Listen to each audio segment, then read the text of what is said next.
stronger. I could be a mountain range if night was longer. Could I escape the day? If I was stronger, I could be a mountain range. If night was longer, could I escape?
Evening, guys. How's it going?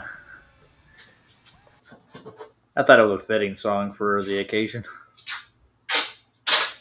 Could be as big as a mountain. I could climb as high as the sun.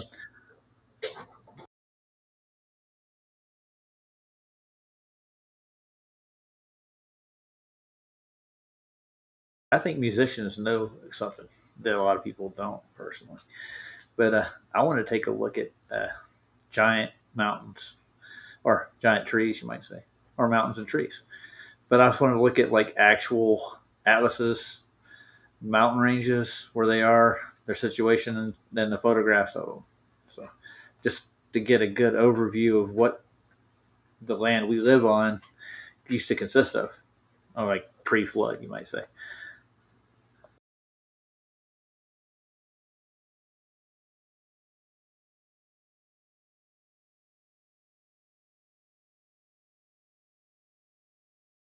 So how's everybody doing tonight?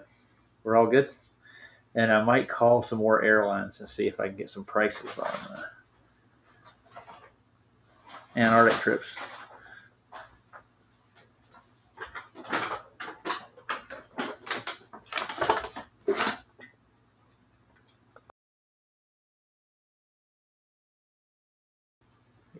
Hold on. I'll be right back.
Okay, I'm back.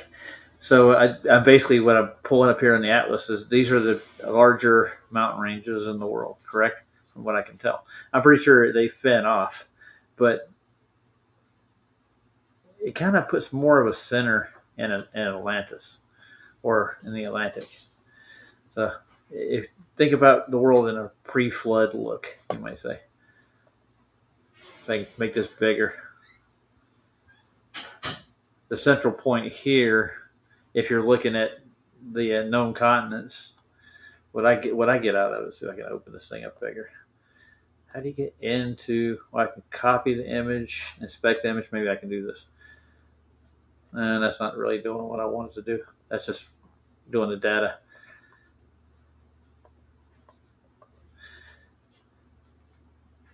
That's a good question. And like the plateau lands and their elevations too are well above what you would get from a datum off of sea level. But there's an average across them too, I think. Huh. Anyways, so have you guys looked into this yourself? I keep getting that mountain ranges aren't flat. We're not saying they ever were flat, from especially one in particular person. So if we're going to really dig into topography, kind of in a way, like I think the Andes are one prime example of what looks like fossilized trees to me. I'm just trying to wonder what kind of world it used to be before the flood or any of these great events actually happened that formed the earth like they are now. Just pulling up some. Here we are, the Atlas Mountains. And that's where that's Africa. It's right there in the gateway. So that's probably like a roadway almost from what it looks like for an ancient civilization coming in there. Weird. That's the Mediterranean. Yeah. And this is the heart of where Rome is and Italy and all the rest. Here, and there's Alexandria down here. Great civilizations, prehistory time or uh, postmodern times is a better way to put it. And we got a center mountain range in here. Here, so if these were like giant forests compared to what we have now, the trees grew bigger and larger back in the day. It makes sense for the waterways too. That's kind of cool. I'm thinking this is the year when I was looking at that could have been a giant forest there for sure. I wish I could have a full map I could blow out for this. They're just giving me sectionals. Let's see. Yeah, that's the same entrance way there.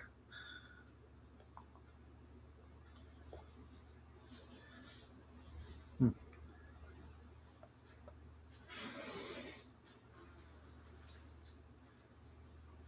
They like the smaller seas seem like reservoirs to me.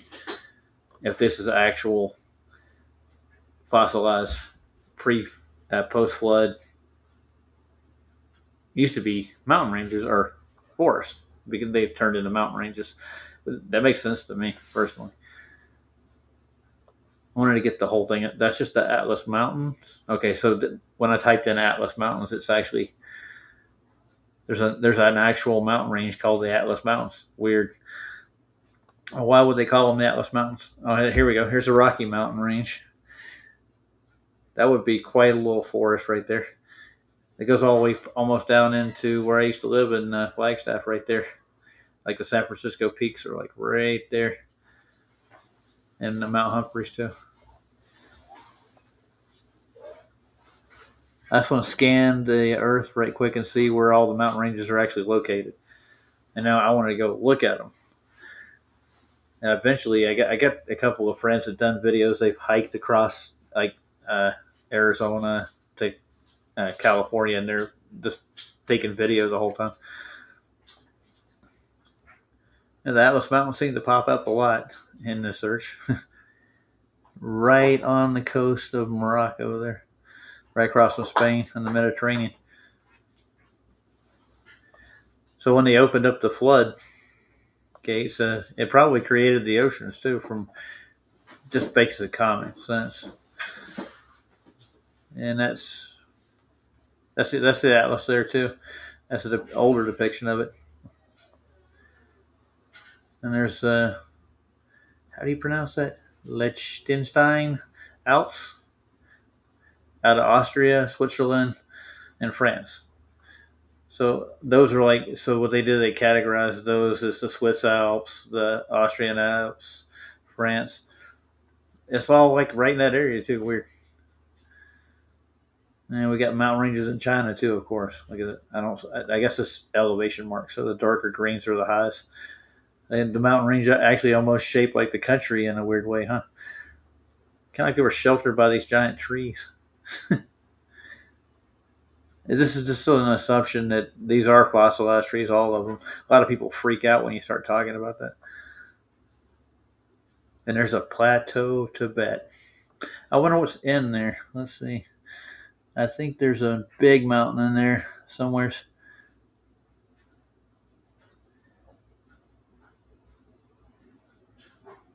There's a few of them. I think this is supposedly where the highest plateau is, or mountain.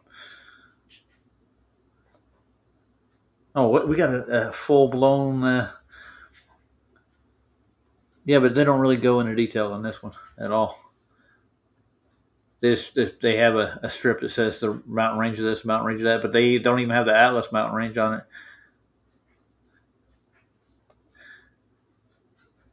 Here's mountain ranges of the world, according, but yeah, it's kind of probably close.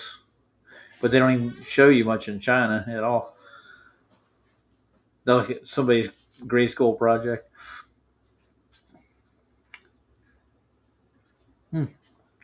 These are interesting, to say the least.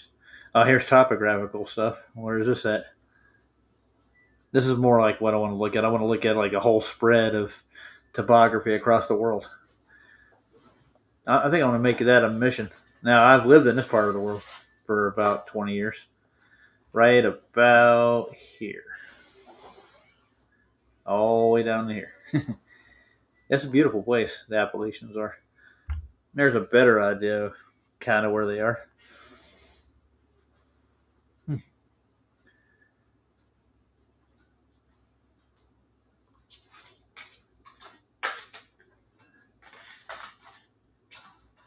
Just reading this, it's Alps and Apennines. What is the difference? I don't know. I guess that may be the name of that Italian mountain range that goes through Italy. Huh.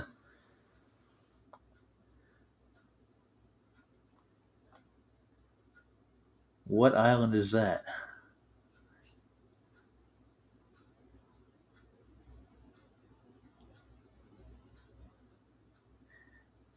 It doesn't say here. Oh, United Kingdom. Okay.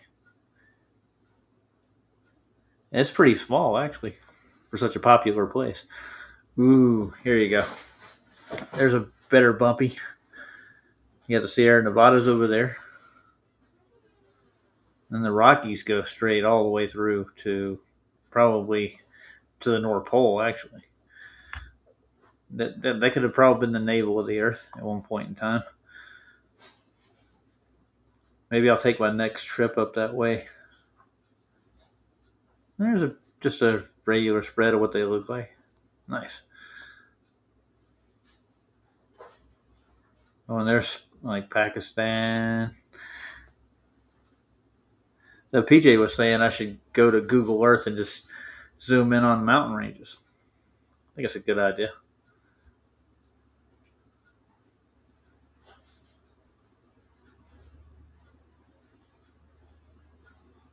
Can we see where?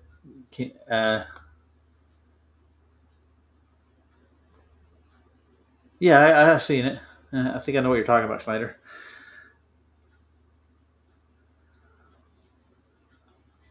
You're talking about Colorado, the Rockies.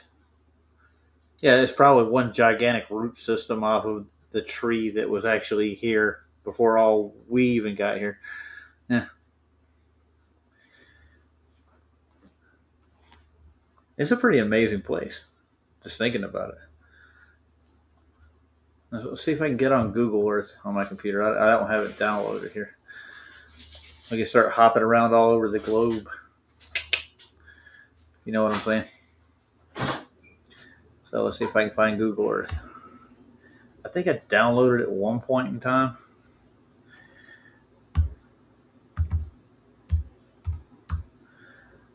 There's Google Maps. Let's try Google Maps. See if that takes me to a better place. That's like an advertisement for Google Maps. Let's go to Google Earth.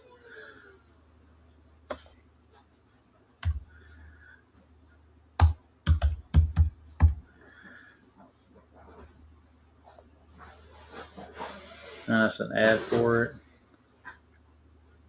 It's maps. I can download it. I probably don't have it downloaded. I have it on my phone. Is it going to let me download it? That's Windows 10. There's a free install. Let's see. This is like advertisements almost. I tried just a full search on it.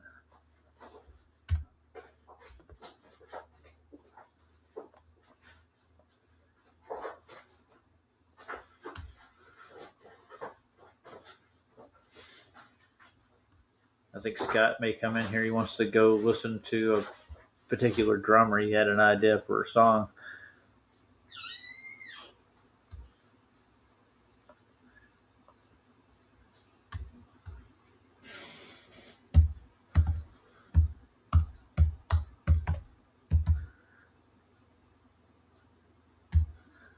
Let's try this one. Try Google Earth Pro. It's probably going to cost me. Maybe it's free.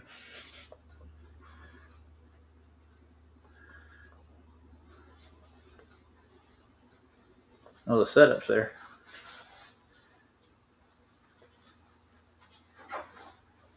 No, it's telling me I gotta launch it maybe. Ooh, look at all those stars. Yeah, I see that every time I look up in the sky.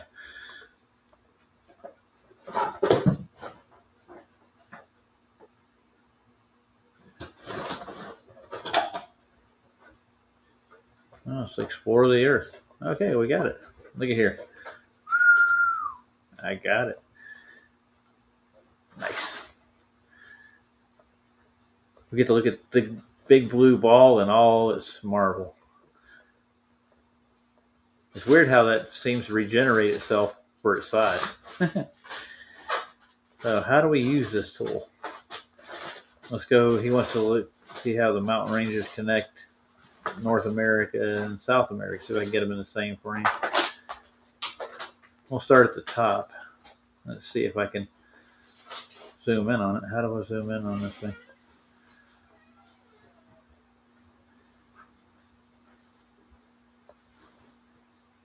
Okay, there it goes.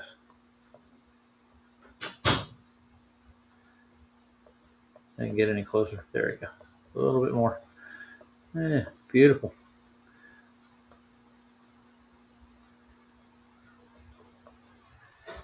So one of the Rockies. It says the Yukon here.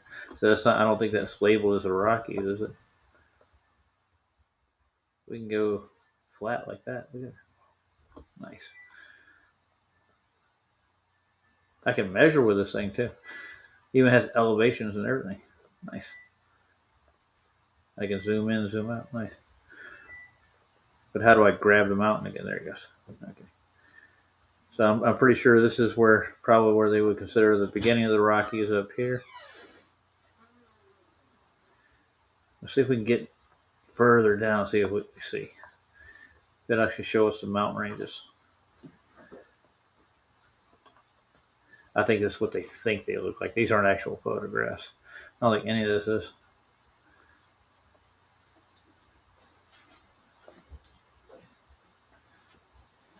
That runs down through here to Vancouver,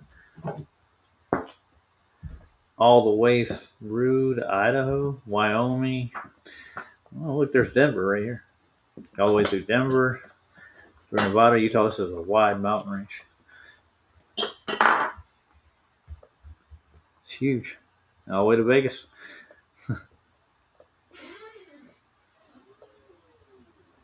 The veins running all the way through, all the way to Coachella. There's Chihuahua, or whatever you want to call that thing. Mexico. Goes all the way down to Guatemala.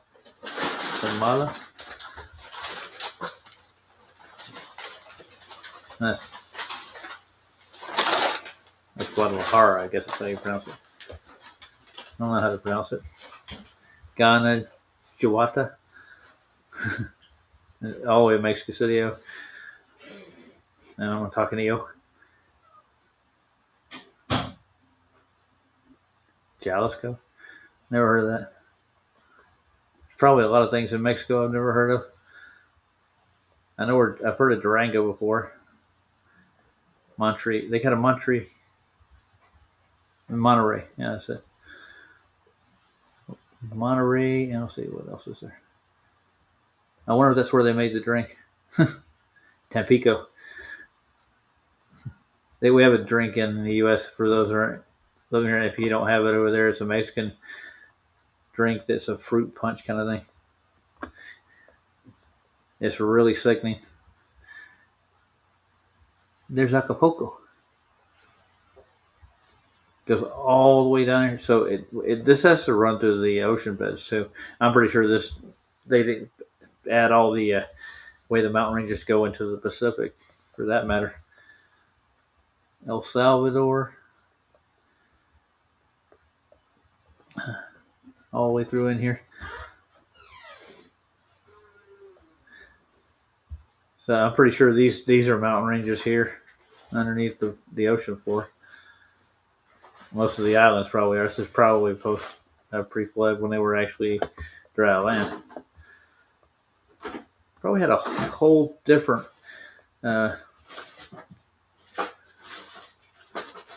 if it didn't rain, if that's the case, and we got dew to water everything with as that goes.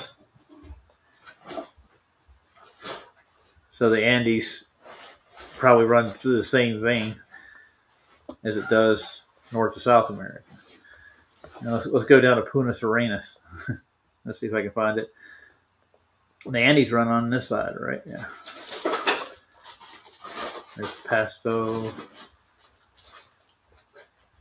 Popayan, whatever that is. I got to get my eyes fixed. Start pronouncing my words in different languages. You got a Tunja, whatever that is. Weird as hell. You got some strange names.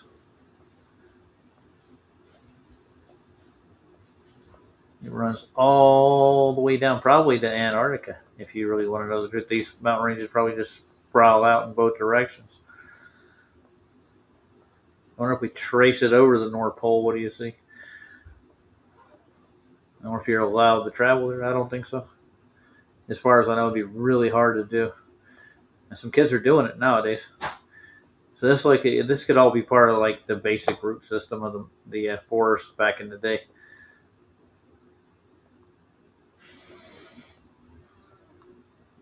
It's a long mountain range. I want to get some pictures of the highest mountains and get a good look at them and the ranges. It goes all the way down to the very tip, doesn't it? That's a long way to go. So where's Punta Arenas on this map? Wouldn't it be closer to fly down here? Like the Rio Grande, Tel Refuge. There's a national something or other. Alberto del Agostini. I don't know what that is. Oh, look at this. Got a picture over here. That's what it looks like. Got Port City on the side with a glacier there. So like the tropics meet the ice ring. Yeah. Nice.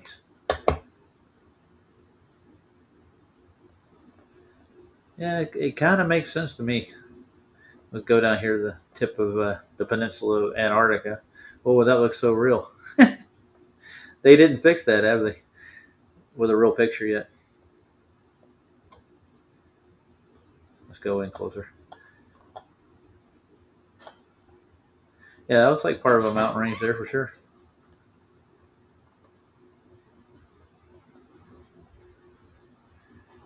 So, if those mountain ranges go down here, this is going to be where I'm connected with this thing if I take this trip. And I'm going to do my damnedest to do it. Let's see. A couple of research stations here.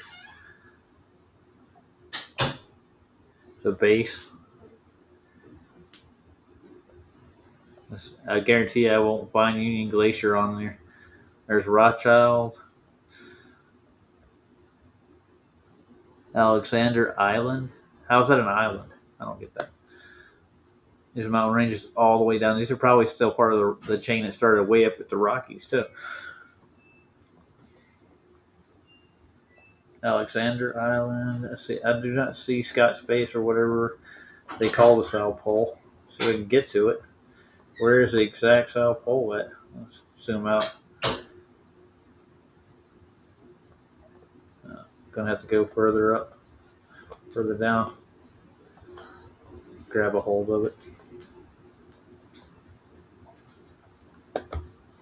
There's some remnants of the mountain ranges right there.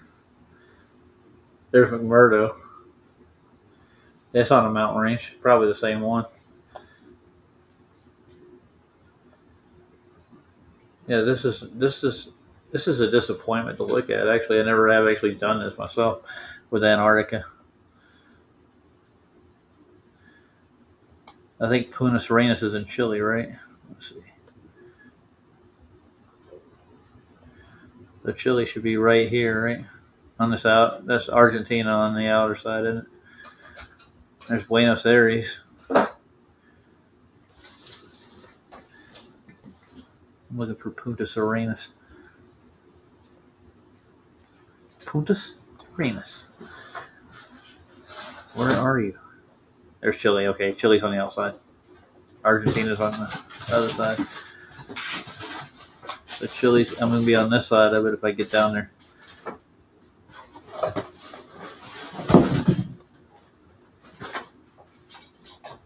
I do not. Oh, there it is. Right here. Ding. Let's look it up, see what it looks like. Oh, this looks familiar almost. Got a little slideshow here.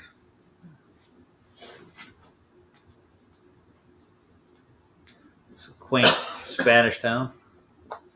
Or Portuguese, probably. Standard architecture and crap. Get an idea if I actually get a chance to go see the city while I'm there. I can take a little quick tour. And that's all they had. So I'll end here. Fly in 400 miles to the other side. So it's only going to cost me like $1,500 to get to that point if I take a flight.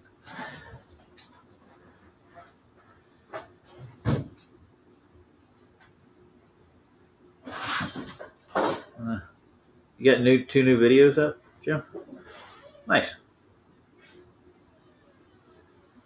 Hey, this Google Earth thing is kind of cool. Now that I downloaded it, I could play with it for a while. I hear they have a Google Pro that does it all flat. So Yeah, I'm gonna try to download that. I'll play one of Jim's videos right quick while I'm doing that.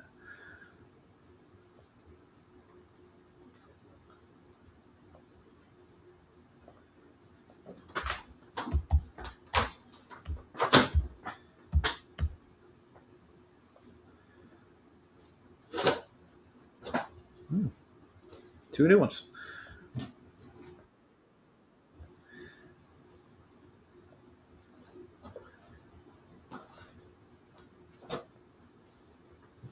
And here's Mr. Anus. Do you like Old Spice? Sorry.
wait to the next one.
Dang it, Jim, in your videos, man. They can just throw in another one as fast as they throw in the next. Jeez. Anyways, those are nice, Jim. I know the first one was a new one. I don't know if that second one, it just skipped to another one. I'll check right quick. Let's go back to your channel. Go back to the video. Your channel. There we go.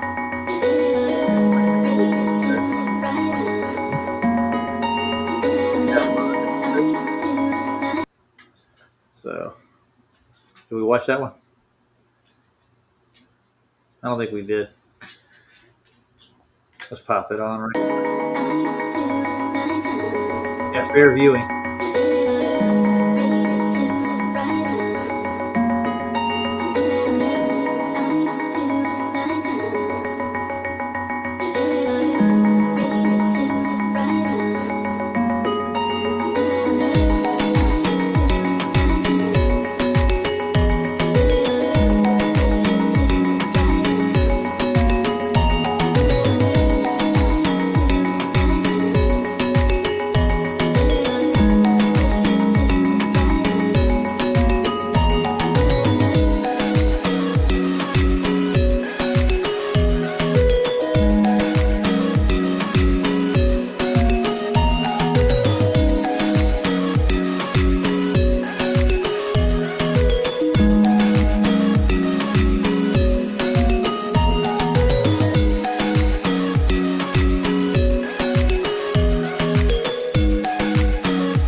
Hey, D man. Sorry, I was muted.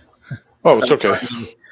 No, Rhonda's busy packing up some stuff in here off and on, so she comes in and I mute longer than I should sometimes just to keep the noise down. No, it's okay, man. I was just scanning around. I was going to lay down, and I was like, "Oh wow, Roger's on." Yeah, I was just doing a stream on mountains just for the heck of it, and I was going to go through Google Earth and look at South America too. I wanted to look at Punta Arenas and stuff. Yeah. See where it's going to go, and then I was. Did you call anybody else today? No, I didn't get a chance to today. No, not yet. And I would rather do it live. That way, I got it recorded. For posterity. Like, you're actually going to take this trip. You're not scamming people out of their money because you're going to lie to them and not go. I've heard all kinds of stuff. Yeah. Dude. I love these type of videos. That other guy you had on, I watched that show multiple times this past week. The guy, the one where the guy was doing the pictures, Mike. Yeah, Mikey. Yeah. Oh my God, that was a great show, man. I watched that multiple times. I was wondering if he got on Sov's channel because he said he was going to go over there. I gave him the backup channel when he was on. Yeah, I put a message on there and told him I added it, so that way he's ready for, if he pops on Tuesday, it'll notify me. I forgot that he had a backup, so that's why I was like, Jesus, I was thinking this, like, oh, he's back from the gulag kind of crap. I kind of figured it. So, Did you see but what happened? A Glover took a swing at Mikey though on a live stream in his car. really, Yeah. Like this boy had balls. He didn't hit Mikey. He tried to though. yeah. I think he was mad about the flat Earth sign on the side of the car. I don't know. Or yeah, he took it out on Mikey. Got out. They had those No Kings protests the next town over from me. I live in this town was founded in like 1860 or something. So there's nothing ever going on here. But the next big town over that's a little bit away, they had some No King protests. And I was thinking, man, I have a flat banner. I might show up and just stand there with a flat banner. and I was like, watch, I'll end up getting some dildo who will give me all kinds of crap. So I was like, I just drove by it. But I thought about it and I was like, damn, this would be the perfect hijack your No Kings protest for there's all these people with and there's one guy standing there with a flat Earth flag. But then I thought, you know what? If it brings negative attention, I don't want somebody to associate it with that. So I was like, let me just drive by. So I just went by. I had to go into town anyway. So I was like, hell with it. I'll just drive by. It was like 40 people. And it was only 3 hours and it was done. So I was like, all right, cool. But I thought about it. We had like 6 of them right around me in areas, but I didn't see anything happening, man. Yeah, there was nothing going on. They were just standing around waving flags, beeping horns. That's all it was. I asked a cop. I went to the supermarket, and that's like a half hour before it ended. And I noticed a cop sitting in the parking lot. So I was like, I pulled over real quick, and he gave me a dirty look. And I was like, hey, excuse me, I noticed the badge. I noticed your patch on the shirt. And he like moved his jacket over because he was trying to be inconspicuous. I said, what's the deal with that protest shit? And he said, nah, it's over. He looked at his watch and said, it's over. He said, they were only allowed 3 hours. He said, so I said, any problems? He was like, no, just a bunch of fruitcakes standing around.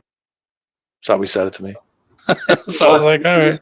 With their riot thing, when they were doing their protest, the cops were cracking down. They weren't going to let them just go do whatever they want. Yeah, I mean, where I am, I'm in the middle of nowhere.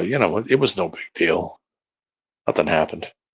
It was mainly old people. I noticed that the people were pretty old, gray hair, a lot of gray hair people. So it was much older, Yeah. And of course, the rainbow flags and the pink hair and yeah, it was crap. Everybody was talking like, these people are going to start trouble. I don't think most of those people could run. I don't think they were going to get away from anything. We could have an assisted riot. It was. I drove by and said, "Damn, these people are old." It's liberal up here, so I mean, it's that's just how it is. I don't get liberal philosophy because I mean, in the long run, you can't live liberally in nature, let alone the world. Yeah. They thought it was a good ideal. I think it came out of the '60s with the Kennedys and all that. Yeah. I mean, I'm liberal on some things. Most social, personal things.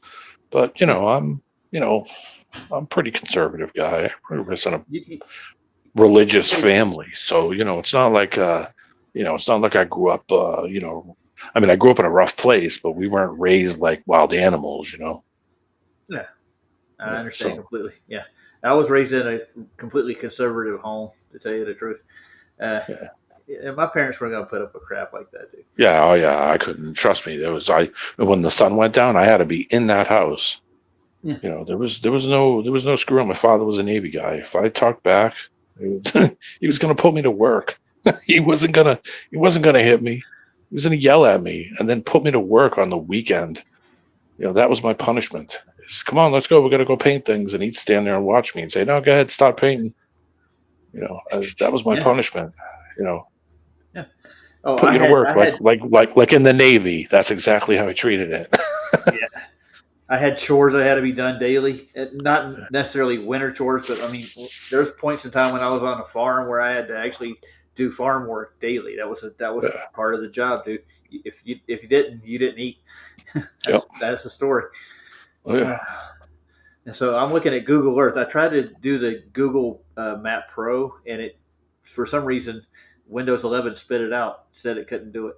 So Well, I downloaded the the regular Google Earth. yeah, you can do it from maps too. You can look at maps and Yeah, well, just do it from the normal Google Maps. yeah, with Google Pro, there's another whole system they got. It lets you lay out 3D maps on it. It Yeah, wouldn't yeah. download it for some Probably reason. higher resolution too, so it probably looks better. Yeah. So I went through the mountain ranges in America, just tracing them down from the north, and I'm doing the same in Europe, and I'm starting in Africa now. I was looking at those, but I don't really see a lot in Africa. Huge ranges. It's a lot of Yeah, plateaus. So, yeah. yeah. I think there's a setting on there that you can. It shows you the elevation, where it'll Yeah, show I you got the that. high points and low points. Yeah. Because on Google Maps, I've done it because I wanted to see how high I was from sea level. I'm about 400 feet. That's low, dude. Yeah. Well, because we're right on the Atlantic, so It's got a 3D option. Check this out. I didn't see that. Yeah. the further got- north you go here, it's a constant up. Constant, doesn't stop.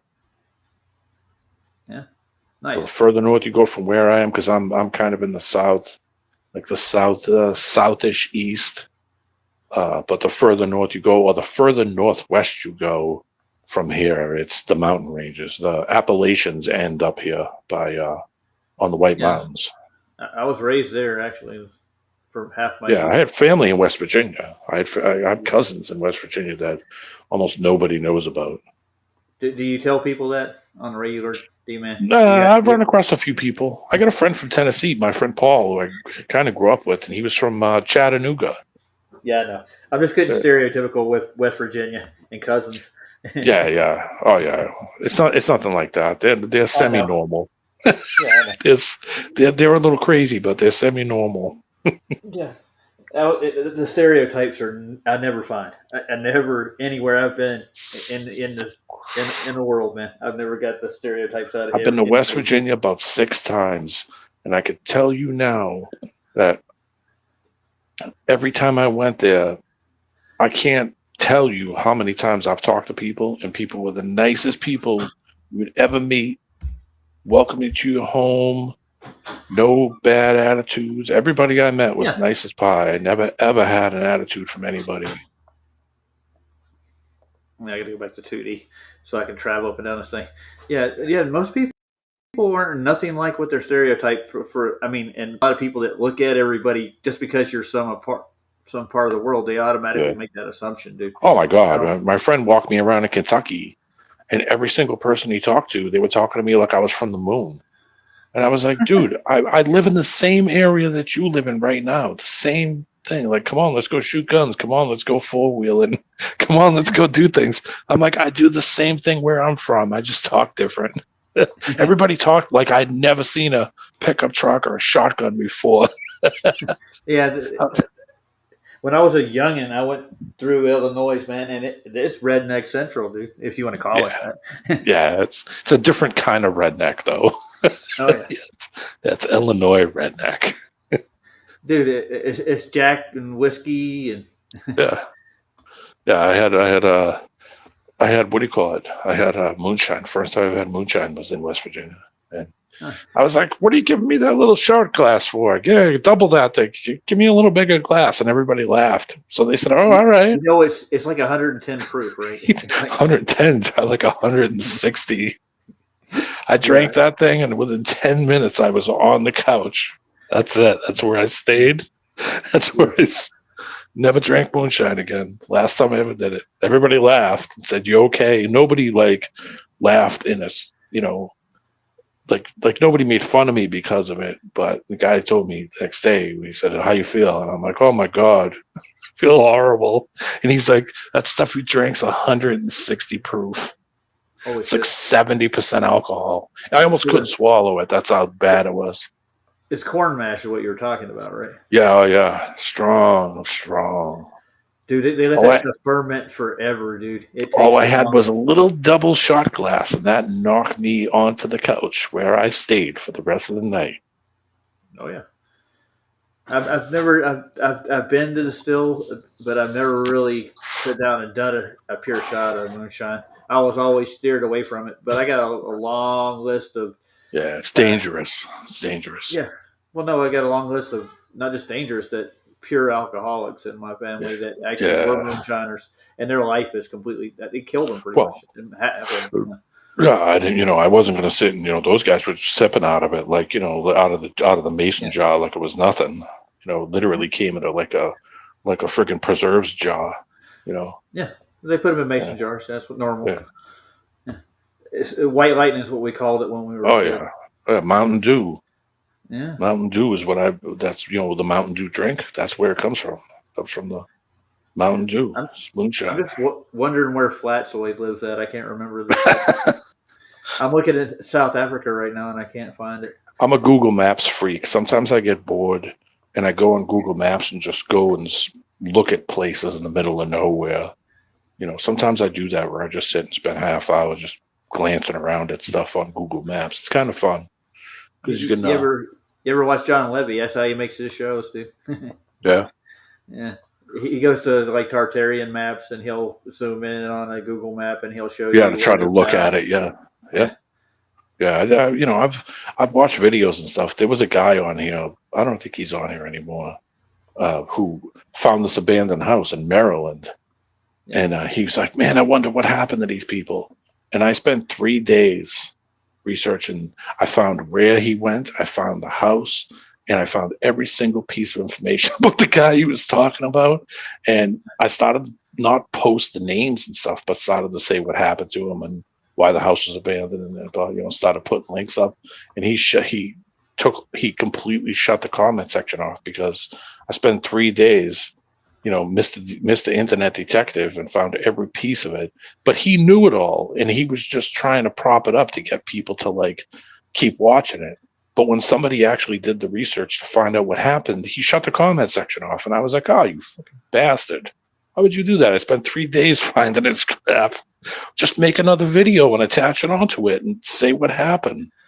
Why cut the comment section?" It's because he knew what happened. He just, he was just trying to get more views to try to make it mysterious. I was like, "Oh, stop making stupid videos like that where you're trying to lead people on." Yeah, that's not right. Yeah.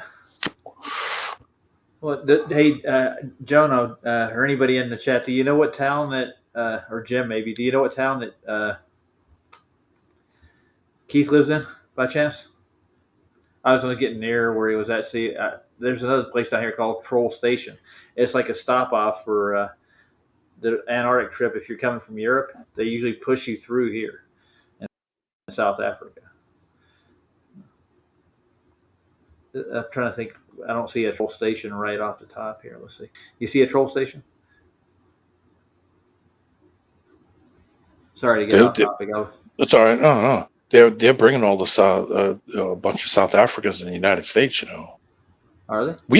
Did you know that there was a boxer who was he was the first South African to ever win a heavyweight boxing championship in this country? His name was Jerry Coetzee. He beat Leon Spinks. Who? And he beat Leon Spinks. Michael Spinks' brother, who beat Muhammad Ali in the late 70s, early 80s. I remember those fights. Yeah, Jerry Coetzee. They listed him as, he was from South Africa, but he lived in New Jersey, but he was from South Africa. He's the first born South African to ever win a boxing championship in the United States ever. Huh. I didn't know that. Tough SOB too. I bet. You had to be to get in those rings, man. Yeah. He beat a bunch of good guys too. Like kind of in the 80s. He was big in the 80s. In the 70s, he was big in South Africa. South Africa had a bigger, they had a big fighting thing in South Africa where all the South Africans would fight each other. And it's pretty. There was a lot of those videos. If you're a big boxing guy, look up South African heavyweight boxing from the 70s or early 80s. Man, they're wild. Those guys are crazy good fights. If you're a big fight guy, boxing guy like me. Oh, nice. I got when I was younger. I was fascinated with the UFC for some reason. I guess it's just that time period. You like Yeah, UFC at all? I haven't seen it in a long time, but I saw the early ones. I saw the very early UFC ones, and my friend was, paying money on the cable system to watch some of them on cable. Yeah. And he was like, "Come on over, we'll watch the fights." So I used to go over there and watch the fights. The UFC was pretty cool. I haven't seen it in a long time though. So you know like Tim Silva and Yeah, I know those guys. What's his name? Tank Abbott and all the old guys. Who was the guy that had the friggin' hockey fight with the giant Japanese dude? That was awesome. It's the best fight I ever saw in my life ever. Shit, I can't remember his name. He fought this blonde Japanese guy who was like fucking 6'6". I know who you're talking about, but I can't put my finger on a name for you. The guy with the friggin' mustache, and he looked like Tom Selleck. He looked like Tom Selleck from Magnum Oh PI. yeah, I know. Man, he did prize fighting too first. Yeah. You fought Ken Shamrock and Tank Abbott, and that's the era that I watched it.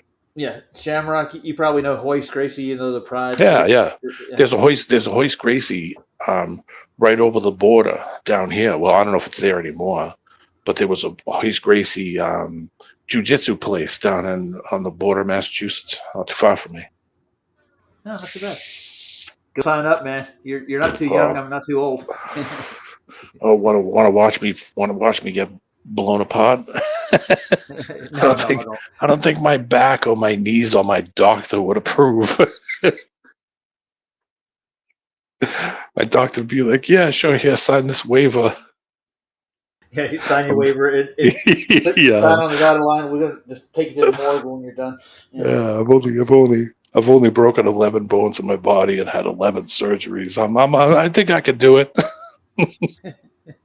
Oh man, I don't think I would even try it now. If I was younger, I would have probably. But I hurt when I fall on a skateboard now. The last time I went out and did tricks and stuff, I busted my shin up and I bled for like an hour just from a slap on the chin. And I couldn't. I fell last winter. I took a fucking tumble down the driveway. The driveway's got a little bit at the top of it. It's a little steep. And I was like, "Yeah, I'll be fine. I'll walk on the side." And I stepped on the pavement, and I did the split of all splits. One leg went forward, and one stayed where it was, man. And I was thinking, "Oh my God, should I even try to get up?" And I groin pull. So it was an interesting, 2 or 3 weeks of trying to do anything. But I did the split of splits, literally with one foot going forward, completely straight out, and the other one bent. Oh man, yeah. You don't spring back like you used to. I promise. No, nobody. No, I don't. Yeah, they think they call that entropy, or they try to say it is, but yeah. Well, you're not as flexible as you used to be, and you're compressed because you're older. So gravity is doing its thing, pushing down on you. Your natural weight is pushing down. So, I'm compressed. My back is compressed. My neck is compressed. Yeah, but working has a lot to. I think working has a lot to do with a lot of that. Yeah. Like if you're doing heavy lifting and stuff, I did a lot of that when I was younger. I thought I was could on my do it, feet, on my feet every day, 10 hours a day for 20 years. And I did crazy jobs. I worked in big giant meat lockers, so it was below freezing. I worked on fishing boats when I was a kid. So my body's a mess. It's a mess. Yeah. From what I'm looking at so far down through here, this mountain range, if it goes through Africa, from South Africa down to Antarctica, it's under the water too. So think about like a pre-flood era. So these mountain ranges actually just seem to go on forever, don't they? I'm just looking through it. It's amazing. There's a bunch of them that almost look like roads. When you zoom back, you can almost see that they almost have, like, at one point it either wasn't flooded Yeah, I'm I thinking think that's at probably some what happened. Yeah. I think at some point the water went up because if you I know I keep mentioning this, but if you look at the moon and then you figure out the landmass of where we are and you like Vibes of Cosmos does, Yeah. it doesn't line up perfectly, but I think the water went up. I think the water level went up because I remember years ago Japan was doing a bunch of stuff on their coast, and they found whole towns, like whole with shrines and everything, just Yeah. underwater. Like so that I think at some point the water went up like a lot, and that's why when you look at when Vibes of Cosmos shows the moon map, and I know that the white is the translucent, and the non-white is not. So it means that the land masses have a different color than where the water is on the maps. And if you look, the shores don't exactly line up perfect, but when you look, you can see how the color darkens and then lightens up. So you can see that there was probably more land mass, and that either the water raised up and flooded some, lower land stuff, the lower lands were flooded because Japan found whole towns. I mean, just tons, tons, whole shrines and everything. And I was just like, yeah, that wasn't built underwater. that was No. that was above water at some point. Yeah. So if God opened up like the fountains of the deep and the windows of heaven open and all this Yeah, water just deluged in, man, it would explain a maybe. lot of geography, dude. Yeah, Uh, maybe. Fossilized a lot of giant trees and made it into mountain ranges. That's basically my theory as it goes. For what Yeah. everything I've looked at for the last probably 10 years, Well, you that's figure that's about 60% of every animal that's ever come about, 70%, whatever, is extinct. So I mean, there hasn't been the same animals on the land forever. no. The animals have evolved from different animals. They were probably different sizes and Oh yeah, maybe huge. Maybe the tigers were twice as big. Who knows? I wouldn't call that evolution. That's just due to probably breeding and the air Yeah. quality. Yeah, Yeah, and things happening, because everything affects everything that grows. So, if the temperature is higher, they cut the trees and look at the rings and you can see the growth rings. So you can see the spots where they grow more or grow less. It depends on the weather. It depends on the air. It depends on, if it's a longer winter, a shorter summer. I mean, everything affects everything and directly and indirectly. right now I'm looking for the Himalayas. I'm outside of China and Tibet right now. I think everybody brags about Everest because it's supposedly the highest elevation, but I don't think it is from sea level. There's another mountain that's even higher than that.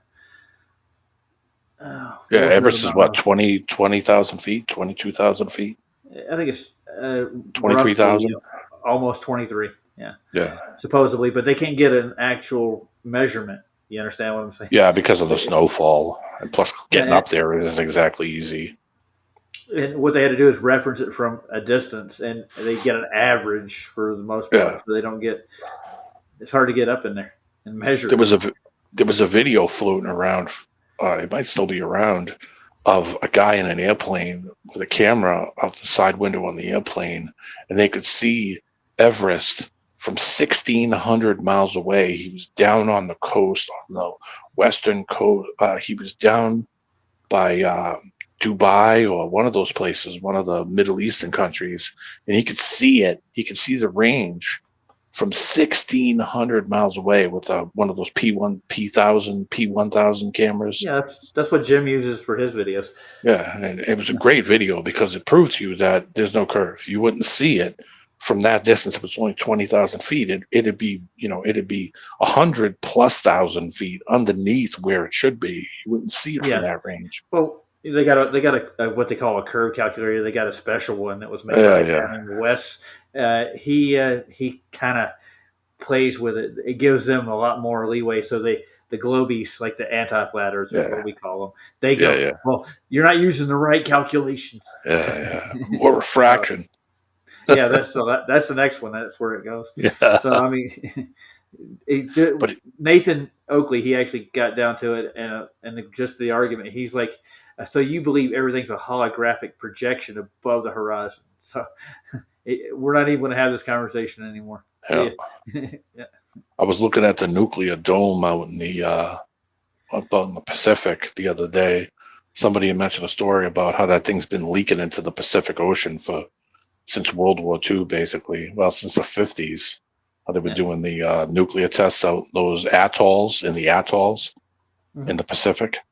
And they have a dome that's out there. That's basically all the material. They had all the Navy, Army guys go out there and collect all the material and throw it in this hole that they dug. And then they just built this concrete piece of crap over it that's been out there for like 75 years.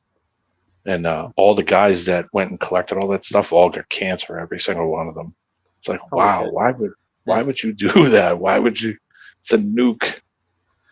I don't think people knew what the hell it was, you know. Yeah, I get you. So But they probably didn't tell them that it was going to get them sick either. yeah, well, weren't they saying that people were getting cancer from drinking the water in Camp Lejeune just recently? Yeah. What the fuck is that? Yeah, I heard a thing on the radio one day. I was in the car, and I heard a thing on the radio one day where they were talking about the Camp Lejeune water giving people cancer. Yeah. Like, were you at Camp Lejeune? Call this number. And I was like, oh, it's a lawyer's thing. So you can sue the Army for drinking the water. I got cancer. I'm in stage 3. I drank the water at Camp Lejeune. Yeah. Cash me in. My brother-in-law, my sister's ex-husband, Bob, he just died. He was exposed to what's that fucking shit from Vietnam? Oh, Agent Orange. Yeah, that's what they told me my dad died from. He was in the hospital. He said both of his lower valves were given way, and they said they can only replace one. His heart wouldn't support 2 different replacement valves. Yeah. And I was out for a week. I was coming back, and I got a call. He passed away, and the doctors blamed his heart weakness on exposure to Agent Orange in Vietnam. Yeah. Used to be DDT too. That was the other one that was exposed to DDT. It would cause all kinds of neurological problems. It killed a bunch of animals and stuff. There's a bunch of nasty shit that we were exposed to. A whole bunch of nasty crap. The thing is, I wanted to ask questions, and I went online, right? So I went online, and I looked into it, and I'm like, there's like tons of people suing the Navy because of the same thing over and over, just constantly. He was paid out in the 80s. In the 80s, they paid him and said, we'll give you this X amount of money because he was exposed to it. And he didn't. He was like, whatever, because I don't think he really cared. But, in the end, he didn't smoke cigarettes or anything either. He wasn't a druggie So it's like, okay, yeah, he's just screwed his lungs. That's cool. Look at that thing. It looks like it's almost snaking through the bottom. What you're looking at on the screen? Look at the end of it. Look at it. This is supposedly near the North Pole right here. I'll bet you that was rolling and that thing was moving in the water. That's how it made that track. Yeah. How it made that track. I see it. Oh, man. It's amazing what you're looking at, and their explanations don't really fit. And I don't see any, like continental drift or anything. Have you ever seen the continents drift at all? No, I haven't. Tectonic plates, what was their Pangea thing? Yeah, the land is moving. There's things moving underneath us, but that's naturally things. Those things are doing things naturally, just because of the ground's movement underneath. Meaning, there's spots of water. There's different land masses. Some are more solid than others. So it's constantly moving underneath us. When people say, "Oh, well, geez, well, if we're not moving, why is the ground moving underneath?" Well, because it's doing things. Shit's collapsing and moving, and there's water moving. Eroding. Yeah, everything's moving around. It's eroding. It's rising. It's doing all kinds of crap. Depends on the temperature. Depends on what's going on around it too. That'll, just like the ground anywhere around you does things naturally. You ever see a tree just uproot itself?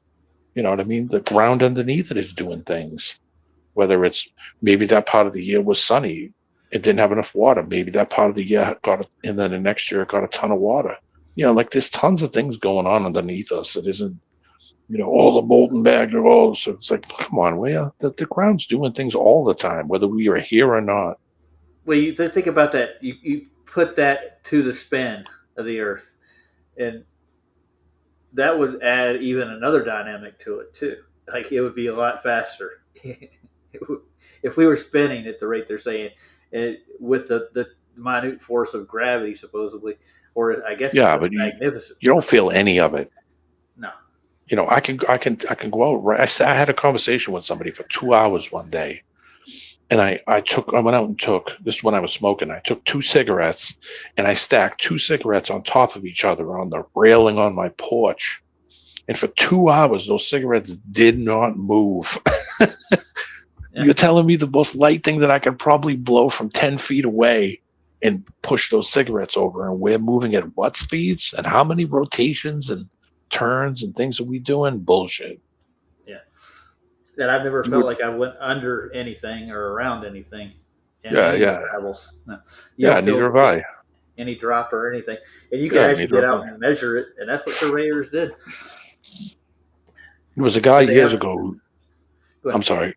There was a No, guy sorry. years ago who tested this. He got angle meters and put angle meters on the seat next to him. He rented 2 seats on the plane.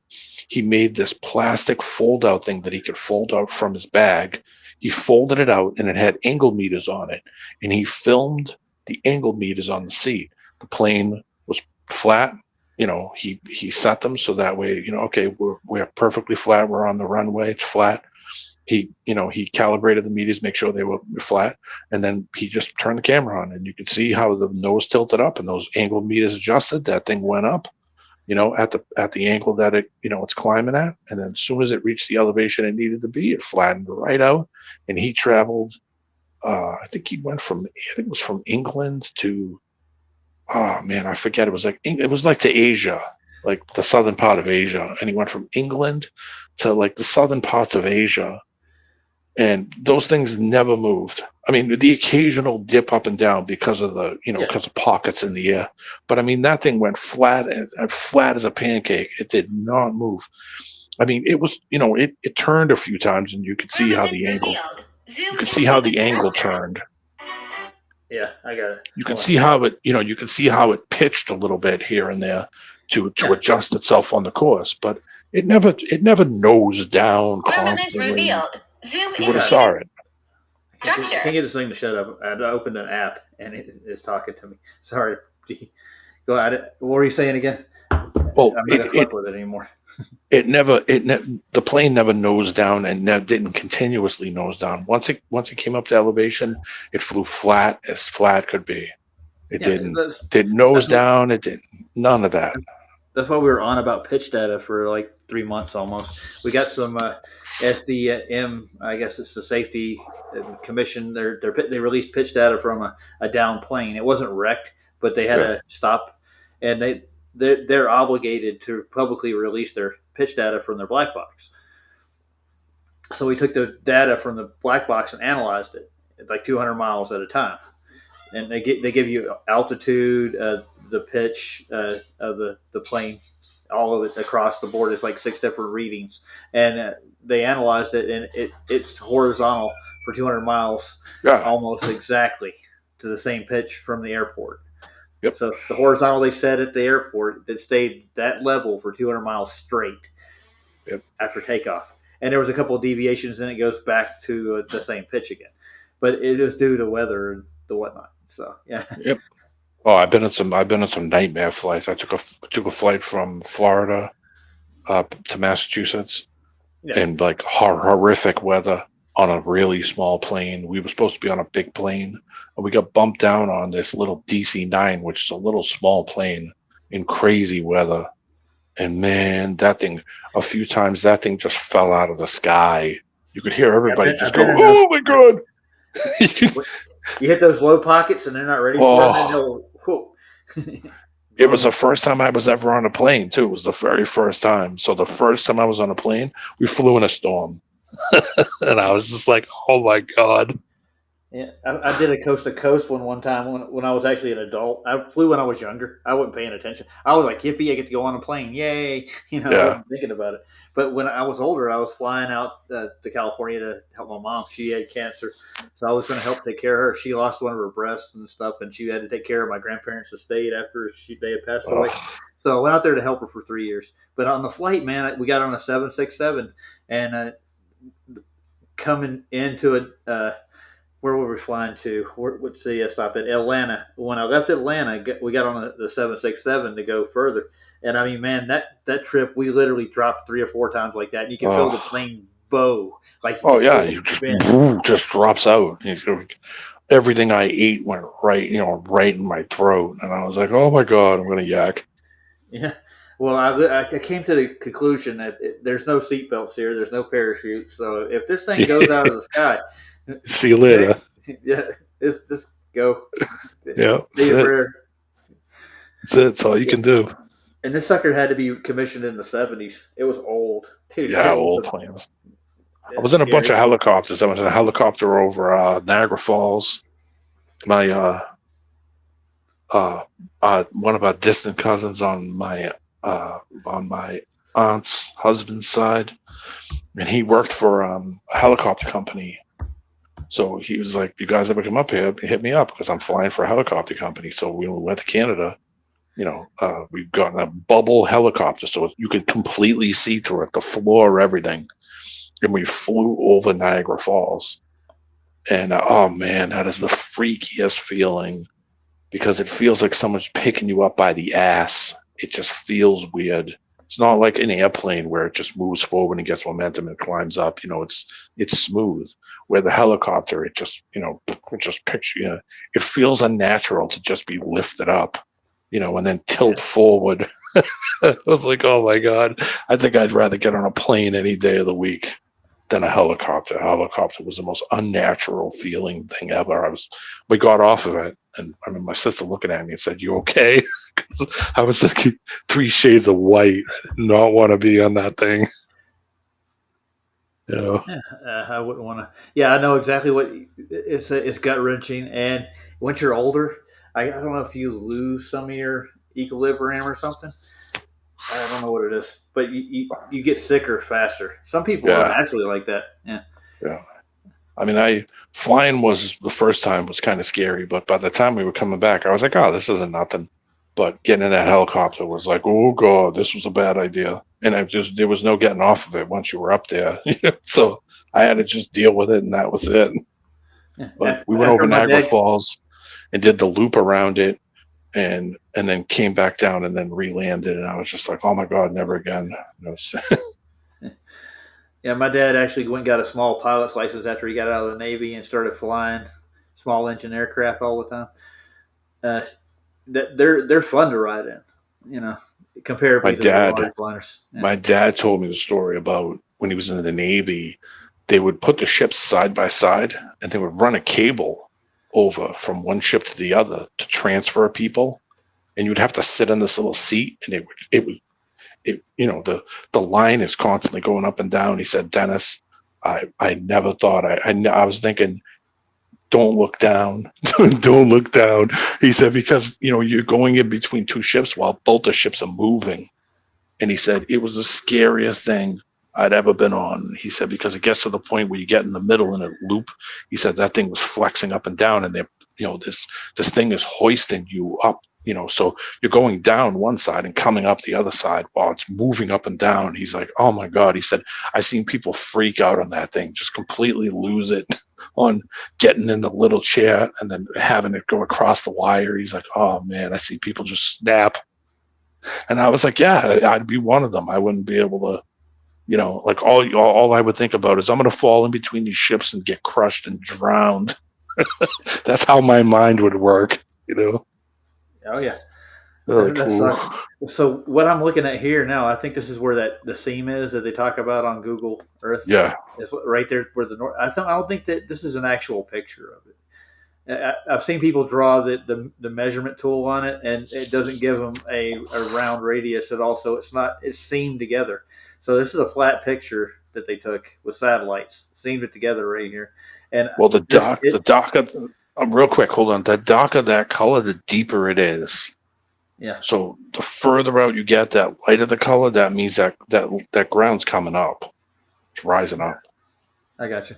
So there's kids now that or younger folks up in Alaska that are actually taking boats and going into the Arctic Sea, and they're Yeah, finding like stuff that's not on maps. They're actually doing YouTube videos with it, and they're getting stopped by the Oh, Coast Guard leaving out, and they're checking to see where they're going, and they're telling you can't go here and here and here. Like there's spots in the north that they yeah. can't go explore. Like Yep. why? What's the problem? You're not free to explore anywhere. I don't think. You'll poison the penguins. No, there's no penguins up there, dude. What are you talking about? In the north? Come on. I know, but they'll come up with some kind of the The the, polar the, the bears. spotted sea turtle will be hurt by your boat. Don't go hurt the spotted turtle, please. The California was dumping all that water into the sea so they could save the wild mackerel. It's like, yeah, The wild mackerel's endangered now because we're yeah, dumping water in the sea. yep, That's special. That's a liberal for you, dude. They don't want to go explore anything. They would sit at home and sit there and chew their yeah. nails and watch TV. I think the land masses, there was a lot more land mass because the water came up, and I think that the moon map kind of Yeah, verifies that. I've got that from the moon. I've done a series on with a guy named Dislord. He's big into the moon map. And what's the name of the guy that does that? Mostly, there's one in particular channel that did it. It's just specialized in the moon map. I can't Yeah, remember the name of the channel. vibes of cosmos. Yeah, that's him. Yeah. He brought him over a couple times, and he came on here. I And tried to we buy went the over. books. I tried to buy the hardcover books that he came out with, and those things were sold out within 48 hours. They were gone. Gone. And he was getting $50. I think like $50 for I think 3 or 4 what do you call it, to the books. And those things were gone within 48 hours. 3 days later, I was like, yeah, I'm gonna go on and buy those books. I went on, sold out. I was like, Jesus. Yeah, it's a hot topic, man. I work with Yep. like 2 or 3 kids at Walmart that are flat earthers now. That we were just talking, and they're big into the outer rim and the ice rings and the moon map. Yeah. They were like, well, this land. They're going through all of them. They got one even. There's even a map that has Narnia in it. Like, Yeah. this is, Dave, that's where Dave. Anybody could say what they want, but I think that's where when Dave started showing the pictures of the moon maps. Well, he Yeah. started showing pictures that there could be land here and there and here. He got them from Vibes of Cosmos. That's where he got them from. I was the first time I ever saw those. I didn't see them on YouTube. I saw them on Internet Archive, and he was posting videos on Internet Archive. That was the first place I ever saw those videos. Probably 3 or 4 years ago. He didn't even have a YouTube thing, or maybe 4 or 5. It was a while ago, and it was a little wild even then. But then when I saw the video of him flipping the map, flipping the moon, and then Yeah. overlaying the map on it, I was like, "Holy crap! Wow, people are looking at the moon. Well, that's what you're seeing. What's underneath your feet when you look up at the moon, and that's an interesting concept. That it's actually yeah, it is. Well, yeah, I'm thinking about this like in a charge status is like that. It consists of they're consecutively connected at some point, like with electricity almost with like electromagnetic. It's electromagnetic, like an MRI. Like Yeah. it's almost like taking an MRI of the land below us, and it's inverted. So when you look at the moon map, you say, wait a minute, that isn't right. You got to invert it, and then all of a sudden, all the land masses line up, and you're like, holy crap, look at that! They actually do line. They're not perfect, but they line up right to the money. I mean, even the water, even where the water and all the cuts in between, and all the islands and everything lines up. It's like, holy shit! Yeah. Well, I think it's alkaline almost the way it actually looks. If you ever looked at the surface of the moon itself, just look at it. You ever look at a battery when it discharges? Yeah, it gets that weird. That almost phosphorus kind of look to it. Yeah. I think that's why it gets that glow sometimes. Yeah, it's kind of. I seen a red one a couple of weeks ago. We had a red moon one night where it was just like orangey red. Yeah. They're beautiful. It was wild looking. It lit the sky up real weird too. I like it. Yeah. What was it? I've talked to Dave in person, and he said he'll go with me to Antarctica, but not for an experiment. He wants to just go with me. I said, you don't have to go with us. I'm just going down the redo this midnight sun thing. Yeah. but I wanted him to go with me, and he came on Flash's show, and I talked to him right on the show, and he's like, he honestly said he would go, and I asked him again when he was on Sob's show, went in to chat with him, talked to him, and he's like, he was high on gummies, so he didn't really give me a straight answer. Well, when you're high on gummies, answers are kind of difficult. Yeah, I get it. I've been there. It's difficult to do anything when you've eaten a few gummies. Dude, I got these edibles from this place over here. We got a couple of shops, and it was a cake. It was like a brownie cake. But Yeah. man, I thought, oh, it's just a little bitty square. Oh, I ate the whole thing, dude, and I'm working, right? And I'm like, I'm trying to get the orders out, and I'm reading real slow. my friend bought these candy bars. They were chocolate bars, and he was like, this ain't gonna be crap. I told him, I said, you better be careful with those things, because I read some stuff about those of people saying, this is nothing, and they ate half the bar, and they were down for the count for a day. And that's what he did. He ate half the bar. He broke the bar in half and ate half the thing. And he was like, oh my God, dude, you were so right. Like 2 days later, he was like, oh my God, you were so right. I said, what's up? You all right? He's like, yeah, I'm okay. He's like, but I had to take the day off for work. He's like, there was no way I could go to work. I was like, dude, it tells you right on it. He's like, but yeah, I've done that before. I said, but this is different. It's not like you're eating some stupid mushroom that somebody gave you at a concert. This is a concentrated, I said, this is totally different. He ate half of it. And I said, you start getting the hum? And he's like, yeah. He said, I knew I was in trouble. I said, oh God, I did that by mistake. And I'm real sensitive to that stuff. And the person that gave it to me explained to me how to eat, don't. And he told me, and I was like, all right. So I just grabbed it while we were talking, and I just threw it in my mouth. And I was like, oh my God, I just ate the whole thing. And I was in a concert that I had to take photos the next day. So I was just like, oh my God, this is going to be a bad night. It's going to be bad. I'm not going to sleep. And that's exactly what happened. I could not sleep. I was so paranoid. The only thing I could do was I just went into a ball. That's all I could do. I just went in the fetal position and just stayed that way. That's all I could do. And my friend came over and said, you okay? I remember him saying to me, are you okay? And I was like, yeah, I'm fine. Just leave me alone. He's like, no. Why don't you come on outside?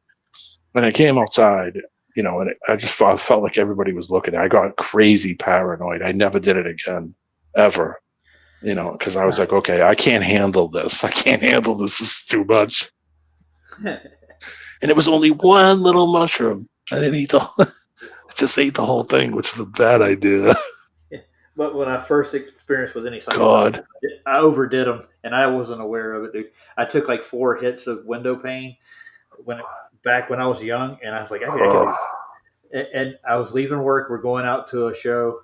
And man, stuff started like catching me out of the corner of my eye. My vision started really clear. I'm like, this is strange.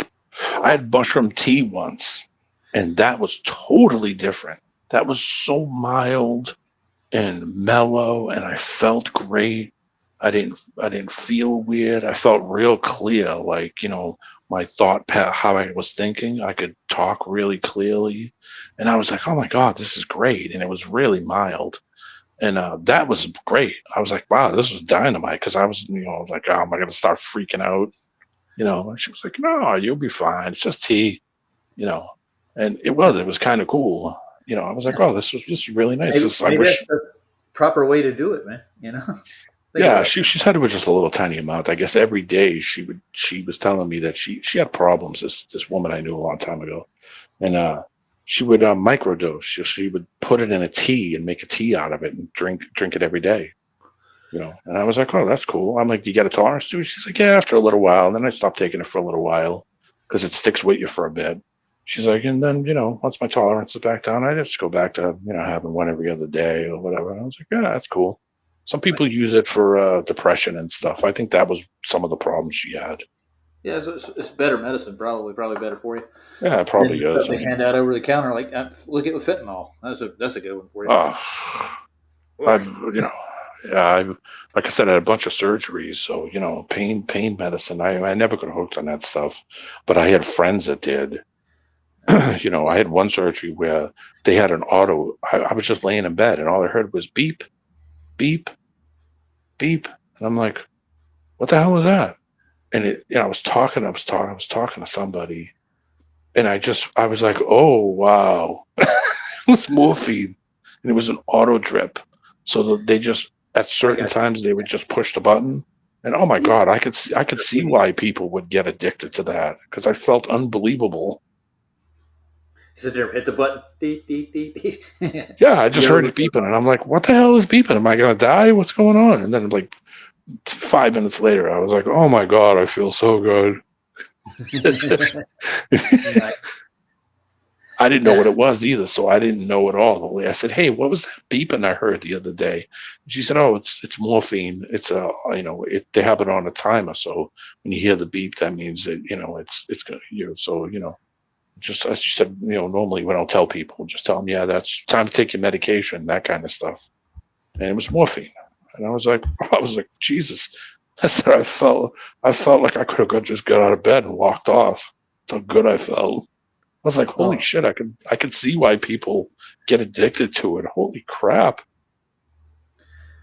ooh, man. I'm glad I've been in surgery a couple times, but they never put me on a machine for, a I had some procedure. doozies. I had some hernia surgeries that were pretty gnarly. So Yeah, and actually, they say I need to get one myself. I haven't. It hasn't gotten bad. I been. I had a stab wound in my lower abdomen, and they didn't stitch me up right, and I still kept working after I got done after they sewed me up, yeah, and it just after a while it just strained my lower abdomen to yeah. the point where it turned. Mine were abdominal, so they were kind of nasty. They had to cut a bunch of things to get at them. Ooh, So they was pretty nasty. They got to pull out the fucking thing out of your pee hole and stuff. They had to pull the fucking tube out. Oh my god, I'd rather break a fucking leg. I'd rather get hit by a car than have them pull that thing out. everybody's ever told me they got mesh put in. It fucks up at least 6 or 7 Yeah, it goes bad. Yep. Yeah, Yep. it's not. Yep. I did therapy. They gave me physical therapy, but it was expensive, man. Uh, Yeah. it actually there are holistic ways of working with it. They were giving me therapy, and it takes a long time to do that too. But I have to have time off work to actually not, what I'm saying, strenuate Yeah. myself at all. I have to go Yeah. in. I couldn't walk. I couldn't walk for a while. I had to be real careful what I drank, what I ate. I had to take, it was nasty. It was nasty surgeries. I had my knee redone, and that was nasty because they had to rebend it, to break all the scar tissue and stuff. And man, I'll tell you, too many things have gone wrong. So I try to stay out of trouble. When I tell people I got a stab wound, we're like, how did it happen? Like, well, you want to hear the real story? Yeah, I was working at we cleaned a bar on the weekends. It's called the Redwood, and it's a Flagstaff. It's where all the Native Americans drink, and they do $1 bottle beer on the week.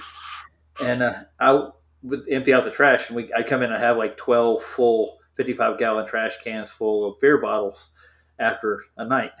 So I'm taking the beer bottles and throwing them in the dumpster. And there was one that was about quarter full, and I picked it up and I just swung it up. And when I did, I missed the dumpster, and it came back and it stabbed me right in the gut. oh man. This is a broken, nasty beer bottle in the bottom of a trash can. It went in at least over a quarter inch into my, and I had to watch him come pick me up, and he took me to a clinic, and they sewed me up, and the clinic wasn't that good. I'll put it that way. Yeah, I jumped off a thing in the woods, like a little. It was like an old train trestle bridge. It was an old town that isn't there anymore, and it's now a state park. And there's a train trestle bridge that you can walk down the side of it, and then you could kind of wade through the water and go up the other side, and then walk where the train lines went through the park. And I jumped off a rock. Me and my friend, we were way out in the woods too. We weren't anywhere near anything. Probably, 2-3 miles out into the woods. No with nothing around, meaning there's nothing there. There's no homes, there's no roads, there's no nothing.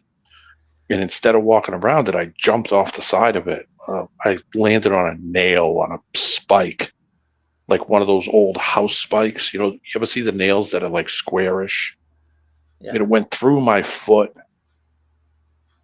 And oh my God. And of course, I like naturally grabbed my foot and pulled it back and pulled it off. And I was like, holy shit. And my friend had to put my arm around a friend because I couldn't walk on it. I mean, it was bad. And we walked all the way back, like 2 miles, far enough that we could yell across the river. We could yell across the river to somebody, help, help, help. And one of the French guys that lived down there saw us waving our hands like, help, help, help. So one of the people that come out on the ATVs, like park rangers or whatever those people are, and they come out, put me on the and brought me out to the road, so that way we didn't have to walk the rest of the mile and a half, because I'm bleeding horribly. And it went through my foot and came out the top. It was probably 3-4 inches long. Went right through my shoe, everything. Jumped on it. I didn't just walk on it and be like, oh wow, went down on that thing, huh? Oh man! And I pulled my foot off of it like a fucking idiot. Probably been sitting out. It was all rusty and nasty. And you got a shot after that, I hope. Yeah. Oh, well, the one multiple, and they had it didn't hit any of the bone, but it went through in between where the bone comes out, like in between your big toe and your next toe, right in between it. So I got a nasty scar on my foot from that, still to this day, because it was one of the most hacky, nasty pieces of crap that they were pulling out of there and stuff. And my friend was panicking. I was like, just come on, let's start walking. So I'm like, got me close enough, and he said, let me go down the river. I said, start yelling. I'll come to park ranges, and it was like a big deal because nothing ever happens in that town. It's out in the mountains. It was a big deal. They sent the guys out in the ATV to come and get me. It's probably the biggest thing that happened there for a while. Yeah, it was a big deal. I went out to the road. They had an ambulance out there with like 2-3 police cars. What are you kids doing? So, we're walking. We're just walking the railroad tracks. We weren't supposed to be there. So I was thinking, okay, we're in trouble. But, they realized we were just kids roaming around. I was 13, 12, I get you. So I thought I'd take a look at this little video real quick. What do you think? Yeah, sure. Images of the world, geographic thorough maps. I don't know what that means. What is a non-thorough map, or how do you roll that back? I just thought I'd get a gist of what their elevations are and how large they are. This would give everybody an idea how large trees might have been. Real quick, that range is long. That range does almost like a curve too. It's got almost like almost like a smiley face. That range is very long. Grinning at you. Yeah, like a smiley face. Gotcha. All right, you ready? We'll give it a shot. Yep. It's only like 8 minutes long or so. Welcome to learner stop. This is Sameeksha and आज हम discuss करने वाले हैं about the mountain ranges of the world. So firstly the Himalayas. So Himalaya जो है it is in Asia and it separates the plains of Indian subcontinent from the Tibetan plateau. Then it is young fold mountain. So what is young fold mountain? So basically youngfold mountains जो होते हैं they are less than 100 million years old. Okay, now I got an argument right there. How do you know how old that mountain is? Yeah, we're mountain dating. Hold on, let me get out my mountain dating kit. Well, because of spectroscopy, and we do like the astro charts and the light that caused these minerals back in 2 million years ago. Yeah, I've heard it. If anything, those mountains have gotten smaller, not bigger. So those mountains are shrinking. Well, gravity pulls stuff to the mountain. Yeah. Yeah. I've been mountain dating. That was a good one. That was a good one. I like that. You can coin that phrase, D man. It's yours. Mountain dating. and then your cousin comes out with a shotgun. All right, it's mountain date time, boys. Uh, Oh. I kind of felt like that sometimes when I was there. They kind of had that kind of, that kind of feeling. Yeah, I was like, Jesus, this is a little backwoods. yeah. They're like, if you look at the girl the right way, you're married and already have kids, and you have the next family for the next 2 Oh generations. yeah, Right away, boy. You'll be down oh at the yeah. chapel. Oh, I ran into some mountain girls there, boy. They were like, "You talk funny." Uh-huh. Yeah, Oh, God. I love it. All right, let's get back to it. Also, old fold mountains, which are more than 500 million years old. So Oh, young fold mountains में आपको ridges मिलेंगी, volcanoes मिलेंगे and valleys also. Now, they are of the tertiary period and which was folded over Tethys Sea due to the intercontinental collision. फिर ये जो है extent okay. There's another one. The intercontinental collision. Any evidence of it ever happened? well, it's speculation. Yeah, They can But yeah, speculate that it happened. yeah. But they can't show how it happened. No, I mean, No demonstrations. Just erosion is going to happen no matter what. So those things are getting smaller the longer they're around. The tops fall out. They're not pushing back up to fucking stay at the same height. Yeah. Well, there should be a point in time when we can point and go, it happened right here. It's Yeah. like, Just well, all it's of a gonna sudden, happen. I woke up and there was a mountain. Yeah, poof. Like this mountain slowly formed over inches and inches and centimeters and Yeah. centimeters for thousands of years. It pushed itself up out of the ground. No. That stuff was there long before it was probably there. The beginning of time, it was there. It was probably twice as tall too because it wasn't, wasn't eroded yet. Yeah. Well, the theory about the trees, actually, this is what their bases were. A lot of, I wouldn't say every one of them, but a lot of the mountains actually look like bases of trees, and they actually have the same structures, the like lamella structures. Yeah, yeah. You ever see that big giant one that almost looks like a tree trunk is cut off? The Yeah, one where it's it right has here all, in Wyoming, right down the yeah, road yeah. from them. Yeah, it almost looks like a tree trunk that's coming out of the ground, but it's like a spout of some sort, a lava spout or whatever they call them. Yeah, there's tons of them, dude. If you Google it, look for the plateaus and towers. You'll find there's more than just Devil's Tower. There's at least 30 or 40 of them. I can get right offhand. You can look at them. They're Do you think? almost. I'm sorry. Do you think the trees were bigger at some point? You think the Oh trees yeah. were larger, taller, fatter? Oh, no doubt about it. Lev's got some. Lev Shaolin. He did a series on it. He's actually got pictures like in Indonesia of giant, what they call mountains, but they actually look just like just giant trees, and even they still have like limbs almost in some sections that are coming out, branching out of them. Yeah, Yeah, California has the redwoods. yeah. The redwoods are giant small, redwoods. comparable. Like the sequoias are actually larger than the redwoods. Yeah, aren't they like they're what's petrified or Yeah. are there certain trees where they're like rock almost? Yeah. Have you ever seen Hangman? No. He's got a channel. I'll get a link for you. Right. Hangman's got a channel. He goes through Arizona and a lot of the Midwest, and he actually he found a lot of what look like fossilized trees, large trees that are fallen and not fallen, and he compares them with what they call petrified wood now in locations like Geronimo, the giant petrified log that's in New Mexico or whatever. They're made out of the same stuff basically. So I don't think all that south was all that deserty.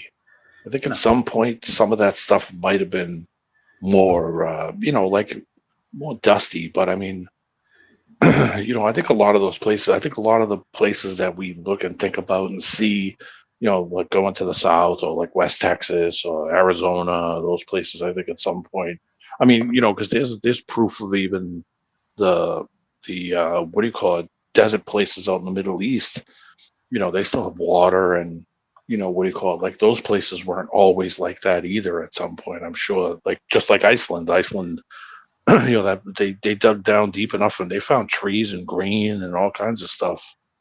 I think all that stuff kind of changes depending on where the sun and the moon are spinning. Yeah. I can't find Hangman's channel, dude. It's like, you look for channels in this arena. Come on.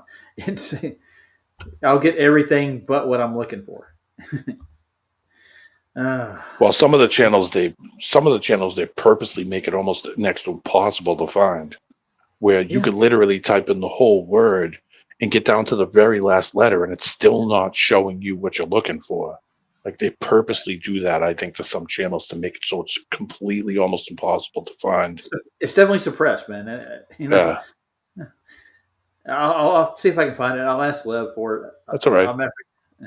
I can't. I've did like 3 searches for it. I can't find Hangman's channel, and I've been to it before. I've actually subbed to his channel. So like, why doesn't it pull it up?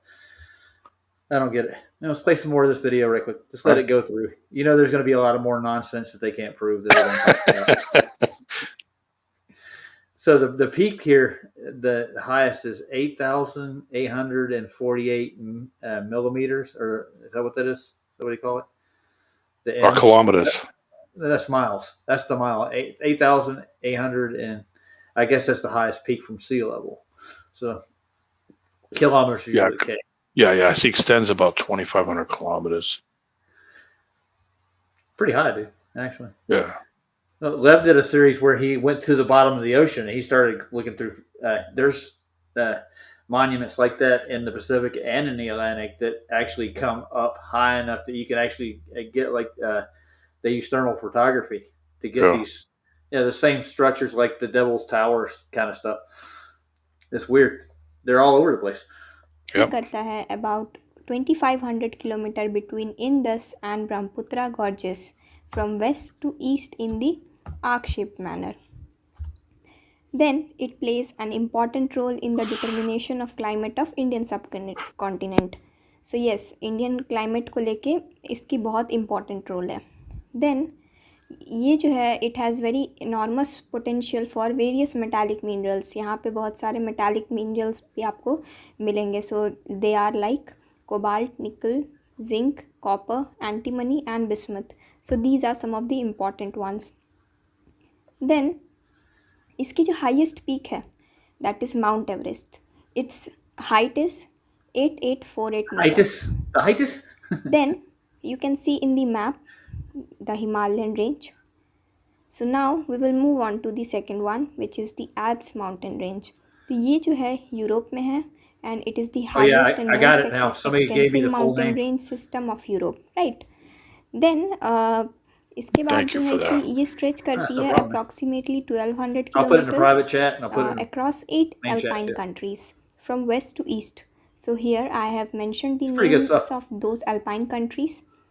Then it plays an important role in the determination of the climate of Europe. Just like Himalayas are for India, the Alps are for Europe.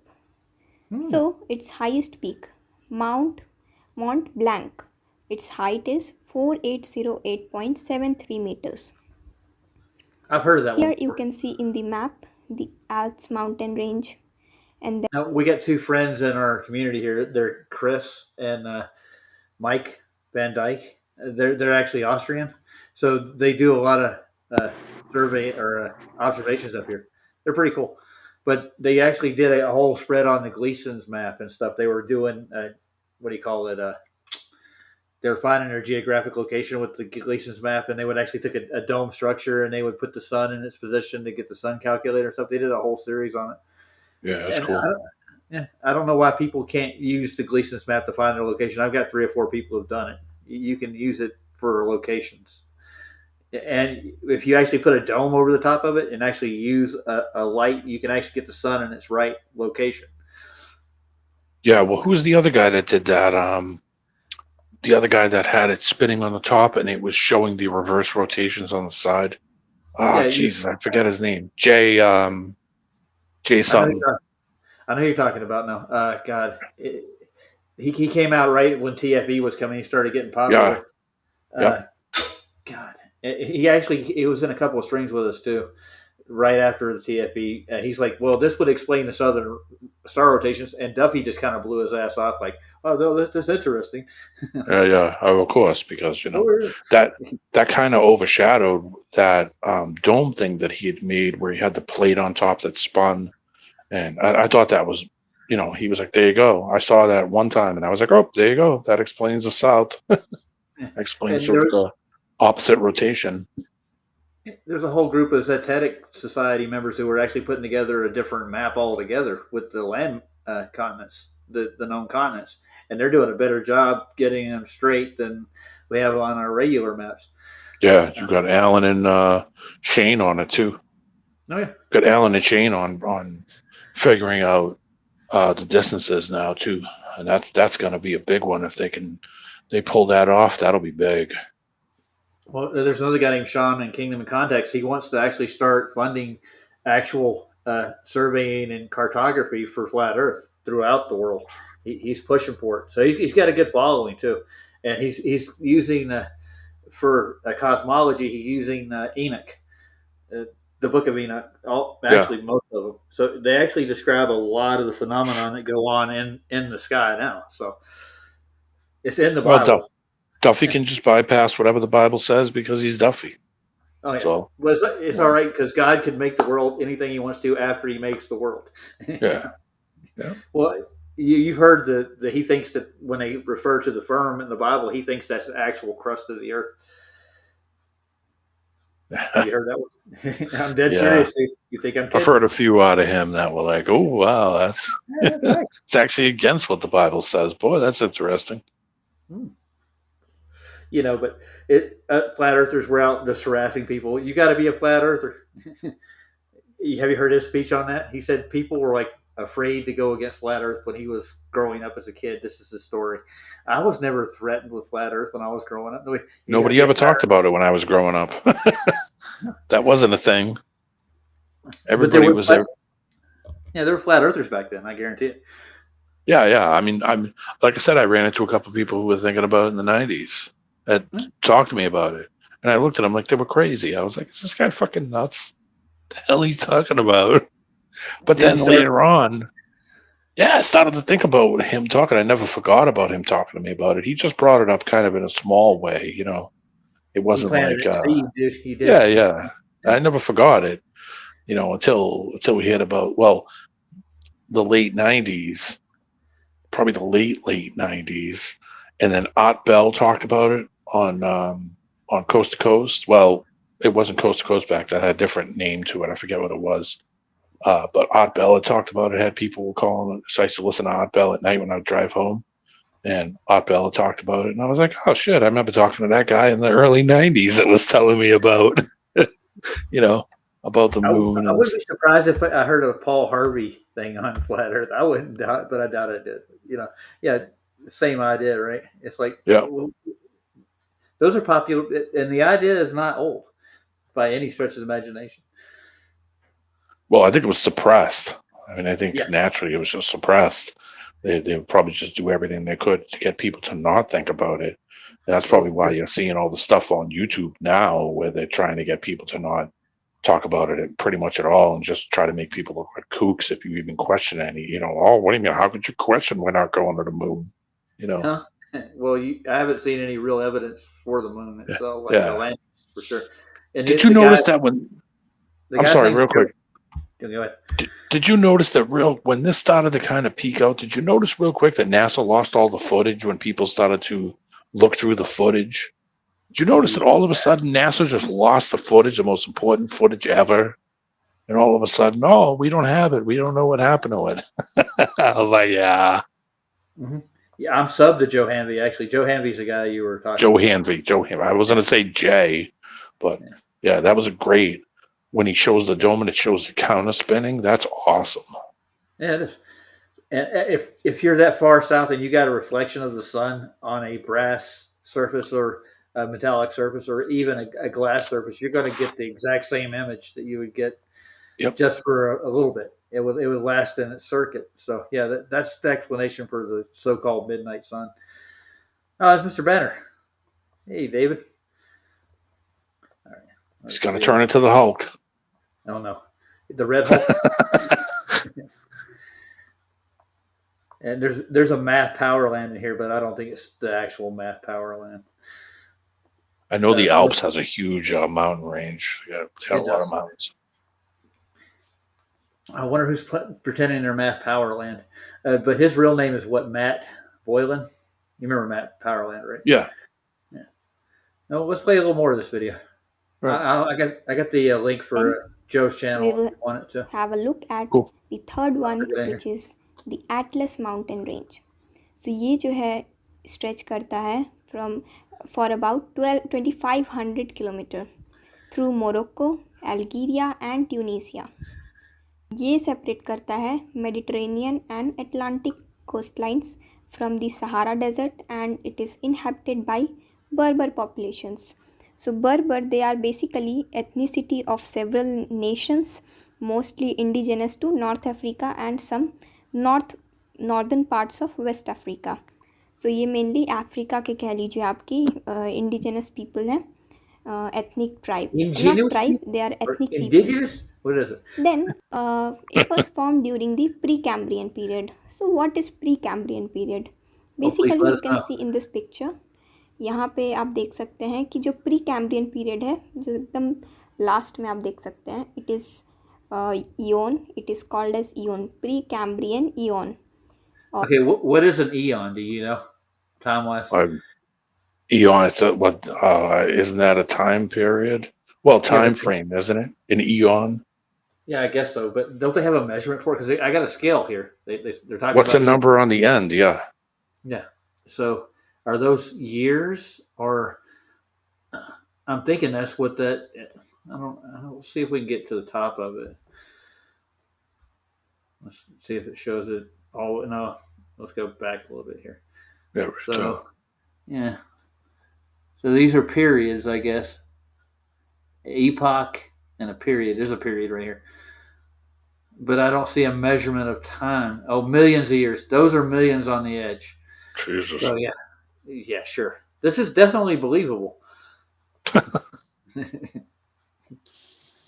Vegans, eons. So I'm not even. I can't fathom it. My mind won't fit around. Yeah. It's like I said, to our little shitty life that we're living 60, 70 years, that ain't shit. You know what I mean? When you think about it, the number is so massive that you think about it and you're like, okay, that's not even relatable. And how would you be able to do the math to figure out how long ago that was and what was here then? Yeah. No idea. When nobody was recording anything, and how would you even fathom that many years? You know, I mean, isn't it biblical? Isn't it in some biblical things that it's only 6,000 years old or 8,000 years old? The whole thing. The Hebrews, like the standard calendar as it is, I think it's 5,800 and some odd years old, according to Hebrew cosmology. So that's their date line on it, and they count the years 360 days, and they have the moon and sun cycle recorded for that far. Yeah, literally. Yeah, there are people who scribes that do that stuff. That's what they do. They record the cycles of the moon and they count them in the cycles of the sun in the same order. So yeah, that's what they have recorded in Hebrew history when God created the earth till now. Yeah, and this is way before that. I'm just telling you, that's what they got. So yeah, 100 million years ago. Dude, from what I can tell, there's one here that goes all the way to what? 512, 520, 546, and down in the bottom three, there's 900 million years to 1,800 million years, and there's three more scales down before that. It goes all the way to 4,000 million years, whatever the hell that is. Yeah, 4 jillion. Sounds legit. No. Octillion years ago. We can make up anything to fill in those gaps, couldn't we? Yeah. It makes you feel really insignificant too, doesn't it? It makes you feel like we're over 60 or 70 and we're gone. Yeah. You're nothing. You're dust in the wind kind of thing. Yep. I don't think it's real, to be honest. Let's finish this thing off, and then I'm gonna close out. I got to get up and go work tomorrow. Man. Yay! I know. Then जो Atlas mountain range है इसकी highest peak है Toubkal, so it's height is 4167 meters. Then you can see in this map the Atlas range, the high Atlas range, middle one, and the anti-Atlas range. That's one of the first ones I looked Now we will move on to the fourth one, which is the Andes mountain range. at. Ooh, तो ये जो है, it is the longest continental mountain range in the world, and ये कहाँ पे पाया जाता है? So it is in South America. It's stretching approximately 7,000 kilometer, right? So what's that it in is miles? formed by a continuous highland. तो यहाँ पे Right there, 4,300. That's a lot of miles for mountains, dude. Well, so it's as long as wide as this country is, coast to Yeah. coast, Yeah. wider. It's huge.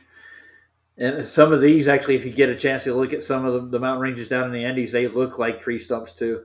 There's a few portions of it that look like it's broken off trees.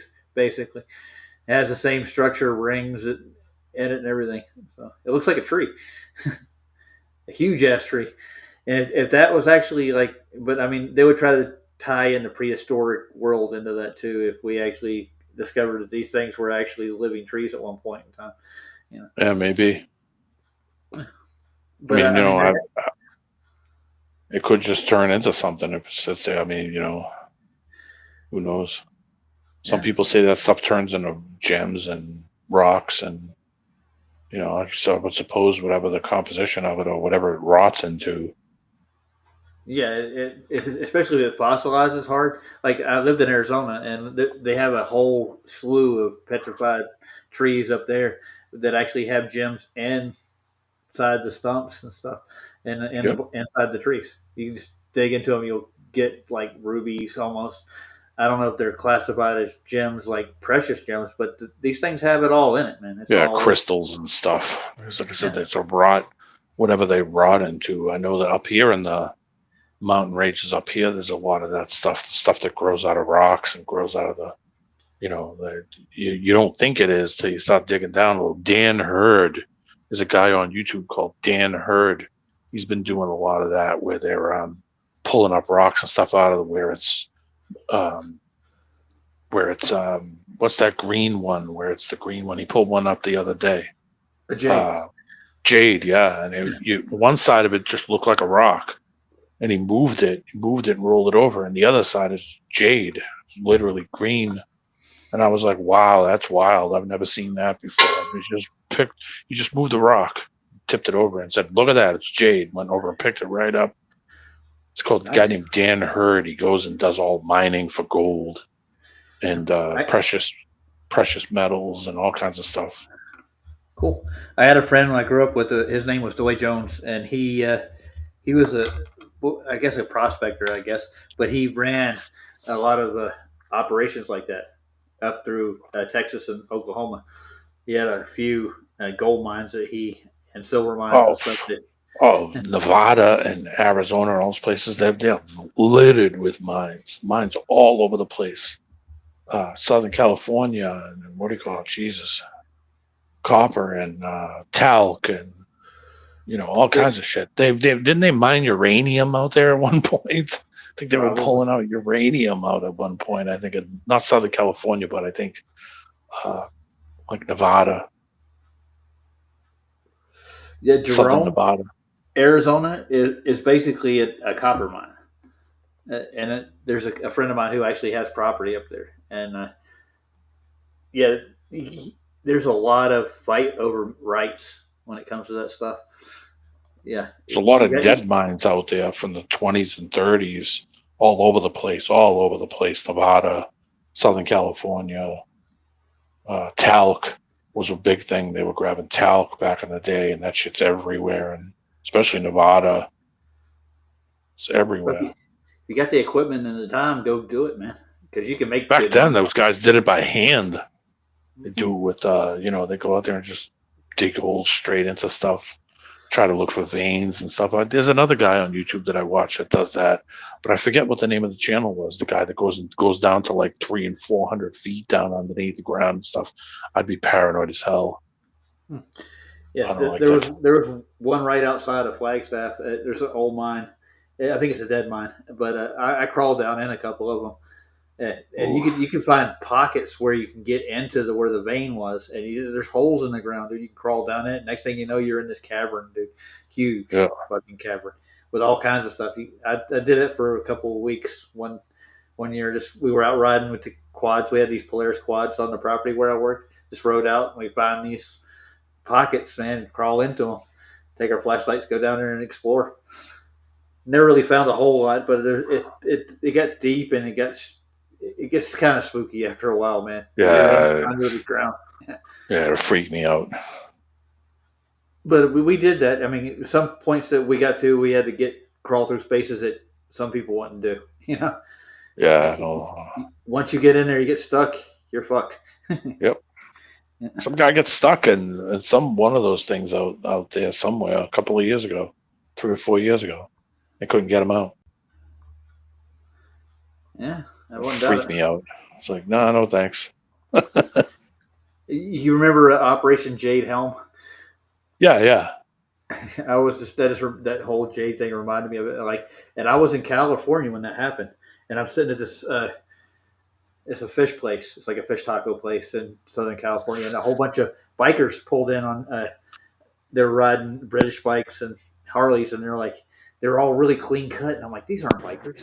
I started talking to one of them, and dude, they were military. They said, yeah, we're just cruising through, and then like somebody mentioned something about Jade Helm. I heard it mentioned, and I went and looked it up. I'm like, holy shit, those guys are actually going through the country, and they're military. Just by the way they acted, you could tell. They're like trying to blend in. Operation Jade Helm came through our town. I didn't know exactly what that was about. I didn't really dig into it that much. Yeah, I remember hearing about it. I don't know what it was. I should look that up and do a show on it. Operation Jade Helm. People were paranoid about it. They didn't want it around them for some reason. I didn't know what it was about. And then people were talking about FEMA camps and stuff at the time too. They're going to corral all the homeless up and put them in camps. Remember when they were showing all the look, you can bury a bunch of people in these coffins. Look, they're stacked up everywhere. There were people going out to the bid. Yeah. People were all stacked up in some yard somewhere. Alex Jones did a whole show on them. That guy did a whole show on them. Remember when he was saying, "Oh, look, it's the FEMA coffins." Yeah, my uncle had some property over in Ramona, and they had some of them. They said they dropped them out there. He was getting paid to keep them on the property. Like, all right. I didn't see him put people in these FEMA coffins or anything, but they were stacked out there. I saw some of them. It's true. The whole FEMA thing is true. They actually, the whole country is regioned out. Depends on where you live, and then you're in certain zones. You're in FEMA zones. Yeah, they call them districts, don't they? Something like that. Yeah. But it's all numbered out. I think this is 1 or 3. I forget where I am. Oh, you're number 1. Then you'll be first to go. Yeah. Well, good to see you all. Yeah, nice being here. Now let's finish this off. I'm going to go to sleep. Yeah. Take a deep breath. I'll go right in the woods and dig a hole and just bury myself. I won't be catching me shit. They'll be wondering where I am forever. I'll live like a hobbit. Get a bag of lime just to make people think you go bury yourself. Yeah. Eat all the squirrels that I can find. Super hermit. Yeah, I'll be living like a hobbit. Yeah. Nice. All right. Let's play the rest of this right quick. We're at 6,960 miles right now in the Andes mountain range. That's crazy. That is pretty high. Yeah. I would like to go there one day. I've done mountain climbing. I've done a lot of it up here in Denver. I climbed one of the peaks at 14.9, I think. It's outside of Bailey. It's fun climbing, dude. But, I mean, if you fuck up, you fuck up. They have a whole path. You can go all the way from Southern California. I think all Arizona that goes all the way up the Pacific coast goes all the way up through into Oregon and up into Washington State. Forget what it's I got. called. They're I have a it's like a channel that does that. Yeah, there's a guy hiking named trail. Chris Berry. There's a guy, Chris Berry, who crossed Appalachian, did the Appalachian Trail. He went to Arizona, did the the Babbitt Trail in Arizona. It goes up through into Canada almost. But he did the California Trail too. He went all the way to Oregon, walked it. He filmed it too on YouTube, put it out. It's pretty cool. I know, Yeah, and they have water holes and camping areas and stuff when you're out yeah, there. yeah. But There's people that's all they do. They roll those areas, roll those. I know. I read a thing once about the one from Arizona up to Washington State. It just goes and goes. There's people that just do that multiple times a year. I'm like, wow. no, give it a shot, D-Man. Go for it. Sure. Give me a 4-wheeler. I'll do it. Yeah, A camper and an RV and a whole support team, and I'll do it. Helicopters on demand, Yeah. in case you get stranded. Yeah, the internet. I'll be roughing it. Like Bear Grylls. He's got like a support team that'll come in and Sure, he's got like 40 people with him. Yeah, exactly. He's never gonna put himself in any pickle at all. No. The same with that Survivor Man guy. He did the same thing. I remember when he crossed Alaska to Bering Strait on the sea, and he got snowed out or iced out, and then they pulled him out. They came and helicoptered him out. He didn't have to survive that. Yeah. No, he knew the second he was going to get in trouble, people were going to step right in and come and grab him. It's not like he's putting his life in danger. That's why he seems so calm about it. Makes for good TV, don't it? Yeah, sure does. Like, wow, look at this guy. They don't realize they got 4 helicopters fucking on standby. Oh God. Whole medical team. That's not my idea of surviving. If you got to go out and survive, you're going to make it back to where you came from. You got to make it back on your own. There's no help. Nobody coming for you. All right, I'm gonna play the rest of this and get asleep. Right, man. ये बोला गया है कि it is continental mountain range. इसका मतलब ये है कि जैसे आप माउंटेन्स को क्लासिफाई करते हैं on the basis of location, so they are of 2 types, continental and oceanic. So continental में आते हैं जो कोस्टल माउंटेन्स होते हैं एंड जो इनलैंड माउंटेन्स होते हैं, एंड ओशनिक में आते हैं जो कॉन्टिनेंटल शेल्फ्स पे पाए जाते हैं या फिर ओशन फ्लोर्स पे। तो आप इस पिक्चर में देख सकते हैं कि यहाँ पे जो कॉन्टिनेंटल शेल्फ से लेके इस तरफ जितने राइट साइड में आएंगे वो आपके हो गए ओशनिक, एंड जितने लेफ्ट तक के तरफ आएंगे जितने mountains, they are called as continental. So Andes is a continental mountain range. All right. Now you can see in the map the Andes mountain range. You just saw that. That's a plain. Okay. And the ocean floor. Yeah, they're not correcting for Coriolis or yeah. Boy, it seems awful flat. It does, doesn't it? There's nothing's forming flat here at all. Yeah. Yeah, Jesus. I think the Globie should call her and say, "Listen, we're going to correct you. You're not compensating for." You don't understand big spheres, D. Big spheres can be flat too. Just to quote Jaron, we just don't understand very large spheres. Yeah, I sure don't. Yeah. I haven't never seen one yet. So.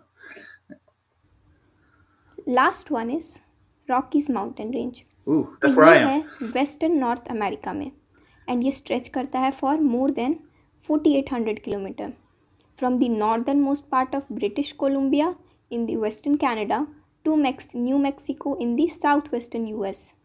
So it is protected by public parks and forest lands, and it is a popular tourist destination. So यहाँ पे आप hiking, camping, mountaineering, fishing, hunting, mountain biking, skiing and snowboarding, ये सारी activities आप कर सकते हैं. Then highest peak यहाँ इस mountain range की जो है Mount Elbert, so it is 4401 meters, and यहाँ पे आप map में देख सकते हैं the Rockies mountain range. Whoa, that's pretty big. So this is the end of the video, and thank you so much for watching, and keep learning and keep growing. And what did you learn, D-Man? I learned there's mountains and they're high, Okay. very long, Keep learning. and I can ski and water ski and ride ATVs. Yeah, it's amazing what we learned tonight from the mainstream. That's their programs, but we I had to pull I Nat, learned Nat Geo. I learned the ocean's flat. She Yeah, just showed it to me. yeah, I It's know. flat as a pancake. Well, Captain Clark did a sounding, I think, past from Australia past uh, Tasmania, 400 miles, and from that point, they sounded it flat for 400 miles. Yeah. Yeah, Flat ever. that's flat everywhere you go. Just keep everywhere I go, I just get flat measurements, just constantly. Just that is another one. Yay! So Yep. when we put all these flat measurements together, we get a globe. Yeah, I know. Well, did you know that you can go perfectly straight, and I mean you can go with no curvature at all and turn at the same time, and I mean Yeah. you just don't understand curvature, Yeah. Roger. Well, yeah, I Mm. understand the formula they use to measure curvature. The Navy has one called a slope intercept formula. So basically, what they take a slope, they drop it down, and where it intercepts on a geographic surface, they call that curvature. But there are drops in elevation, but they always have a reference point, which would be horizontal. Yep. So it's below and above it. So I guess it curves kind of choppy all the time. Like if Yeah. you Well, had any kind of curve or measurement of it, it's gonna the Iranians are block. firing those missiles from 1,000 miles away, and they're hitting right on the target. They're not compensating for any curvature at all. None No. whatsoever. Straight shot, huh? Yep. All right. 1,000 miles. Have a go, man. Any last words you got to throw out there? I'm good. Just want to come on, say hello. Say hello to all the viewers. Yeah, they're saying hello back. And good night, Roger that. everybody. I'm going to play out with a song like I always do. I was Have a good playing one, man. We'll see you SDP next time. earlier. Yeah. When's your next show? What are you doing tomorrow? No, I got to work tomorrow, I'll try to hook up on Flat Show, stop by and say hi to him. If not, PJ will be doing a show tomorrow too. But Yes. probably next 3 days, I'll definitely have a couple of shows, but not Saul will tomorrow. be on probably Tomorrow. Tuesday on the backup, so Nice. hopefully. Yeah. With Vlad will probably be on too, right? I don't know. He has let's see. He does that's Freaky Fridays at Saab still. He has a show on I think one of the end of the week. So, well, good night. I'm gonna play this here song and let you Have guys a go, man. Oh, you too.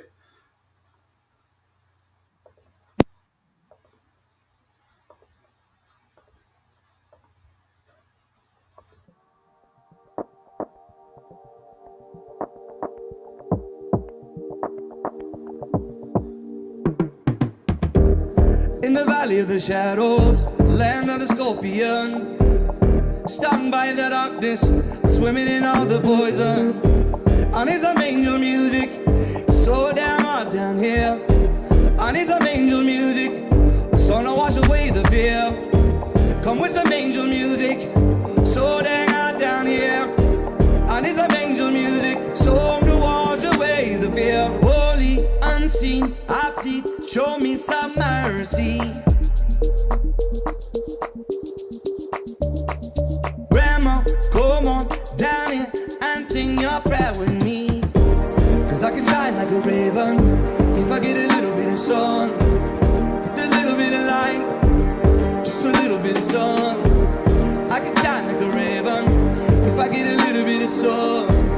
With a little bit of light, I can shine like a raven. I can shine like a raven.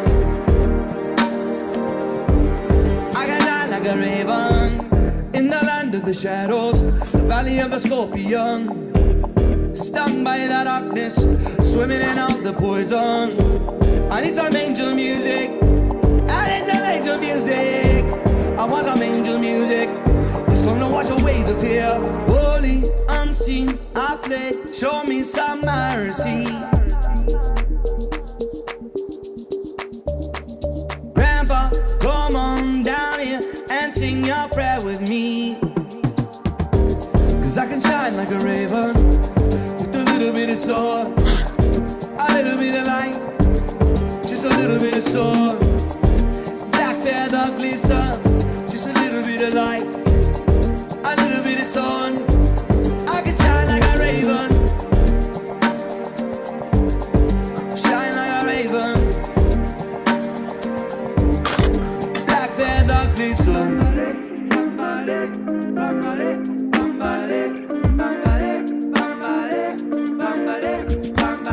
Pull me up from the Snake River, I want to be one. Pull me up from the Snake River.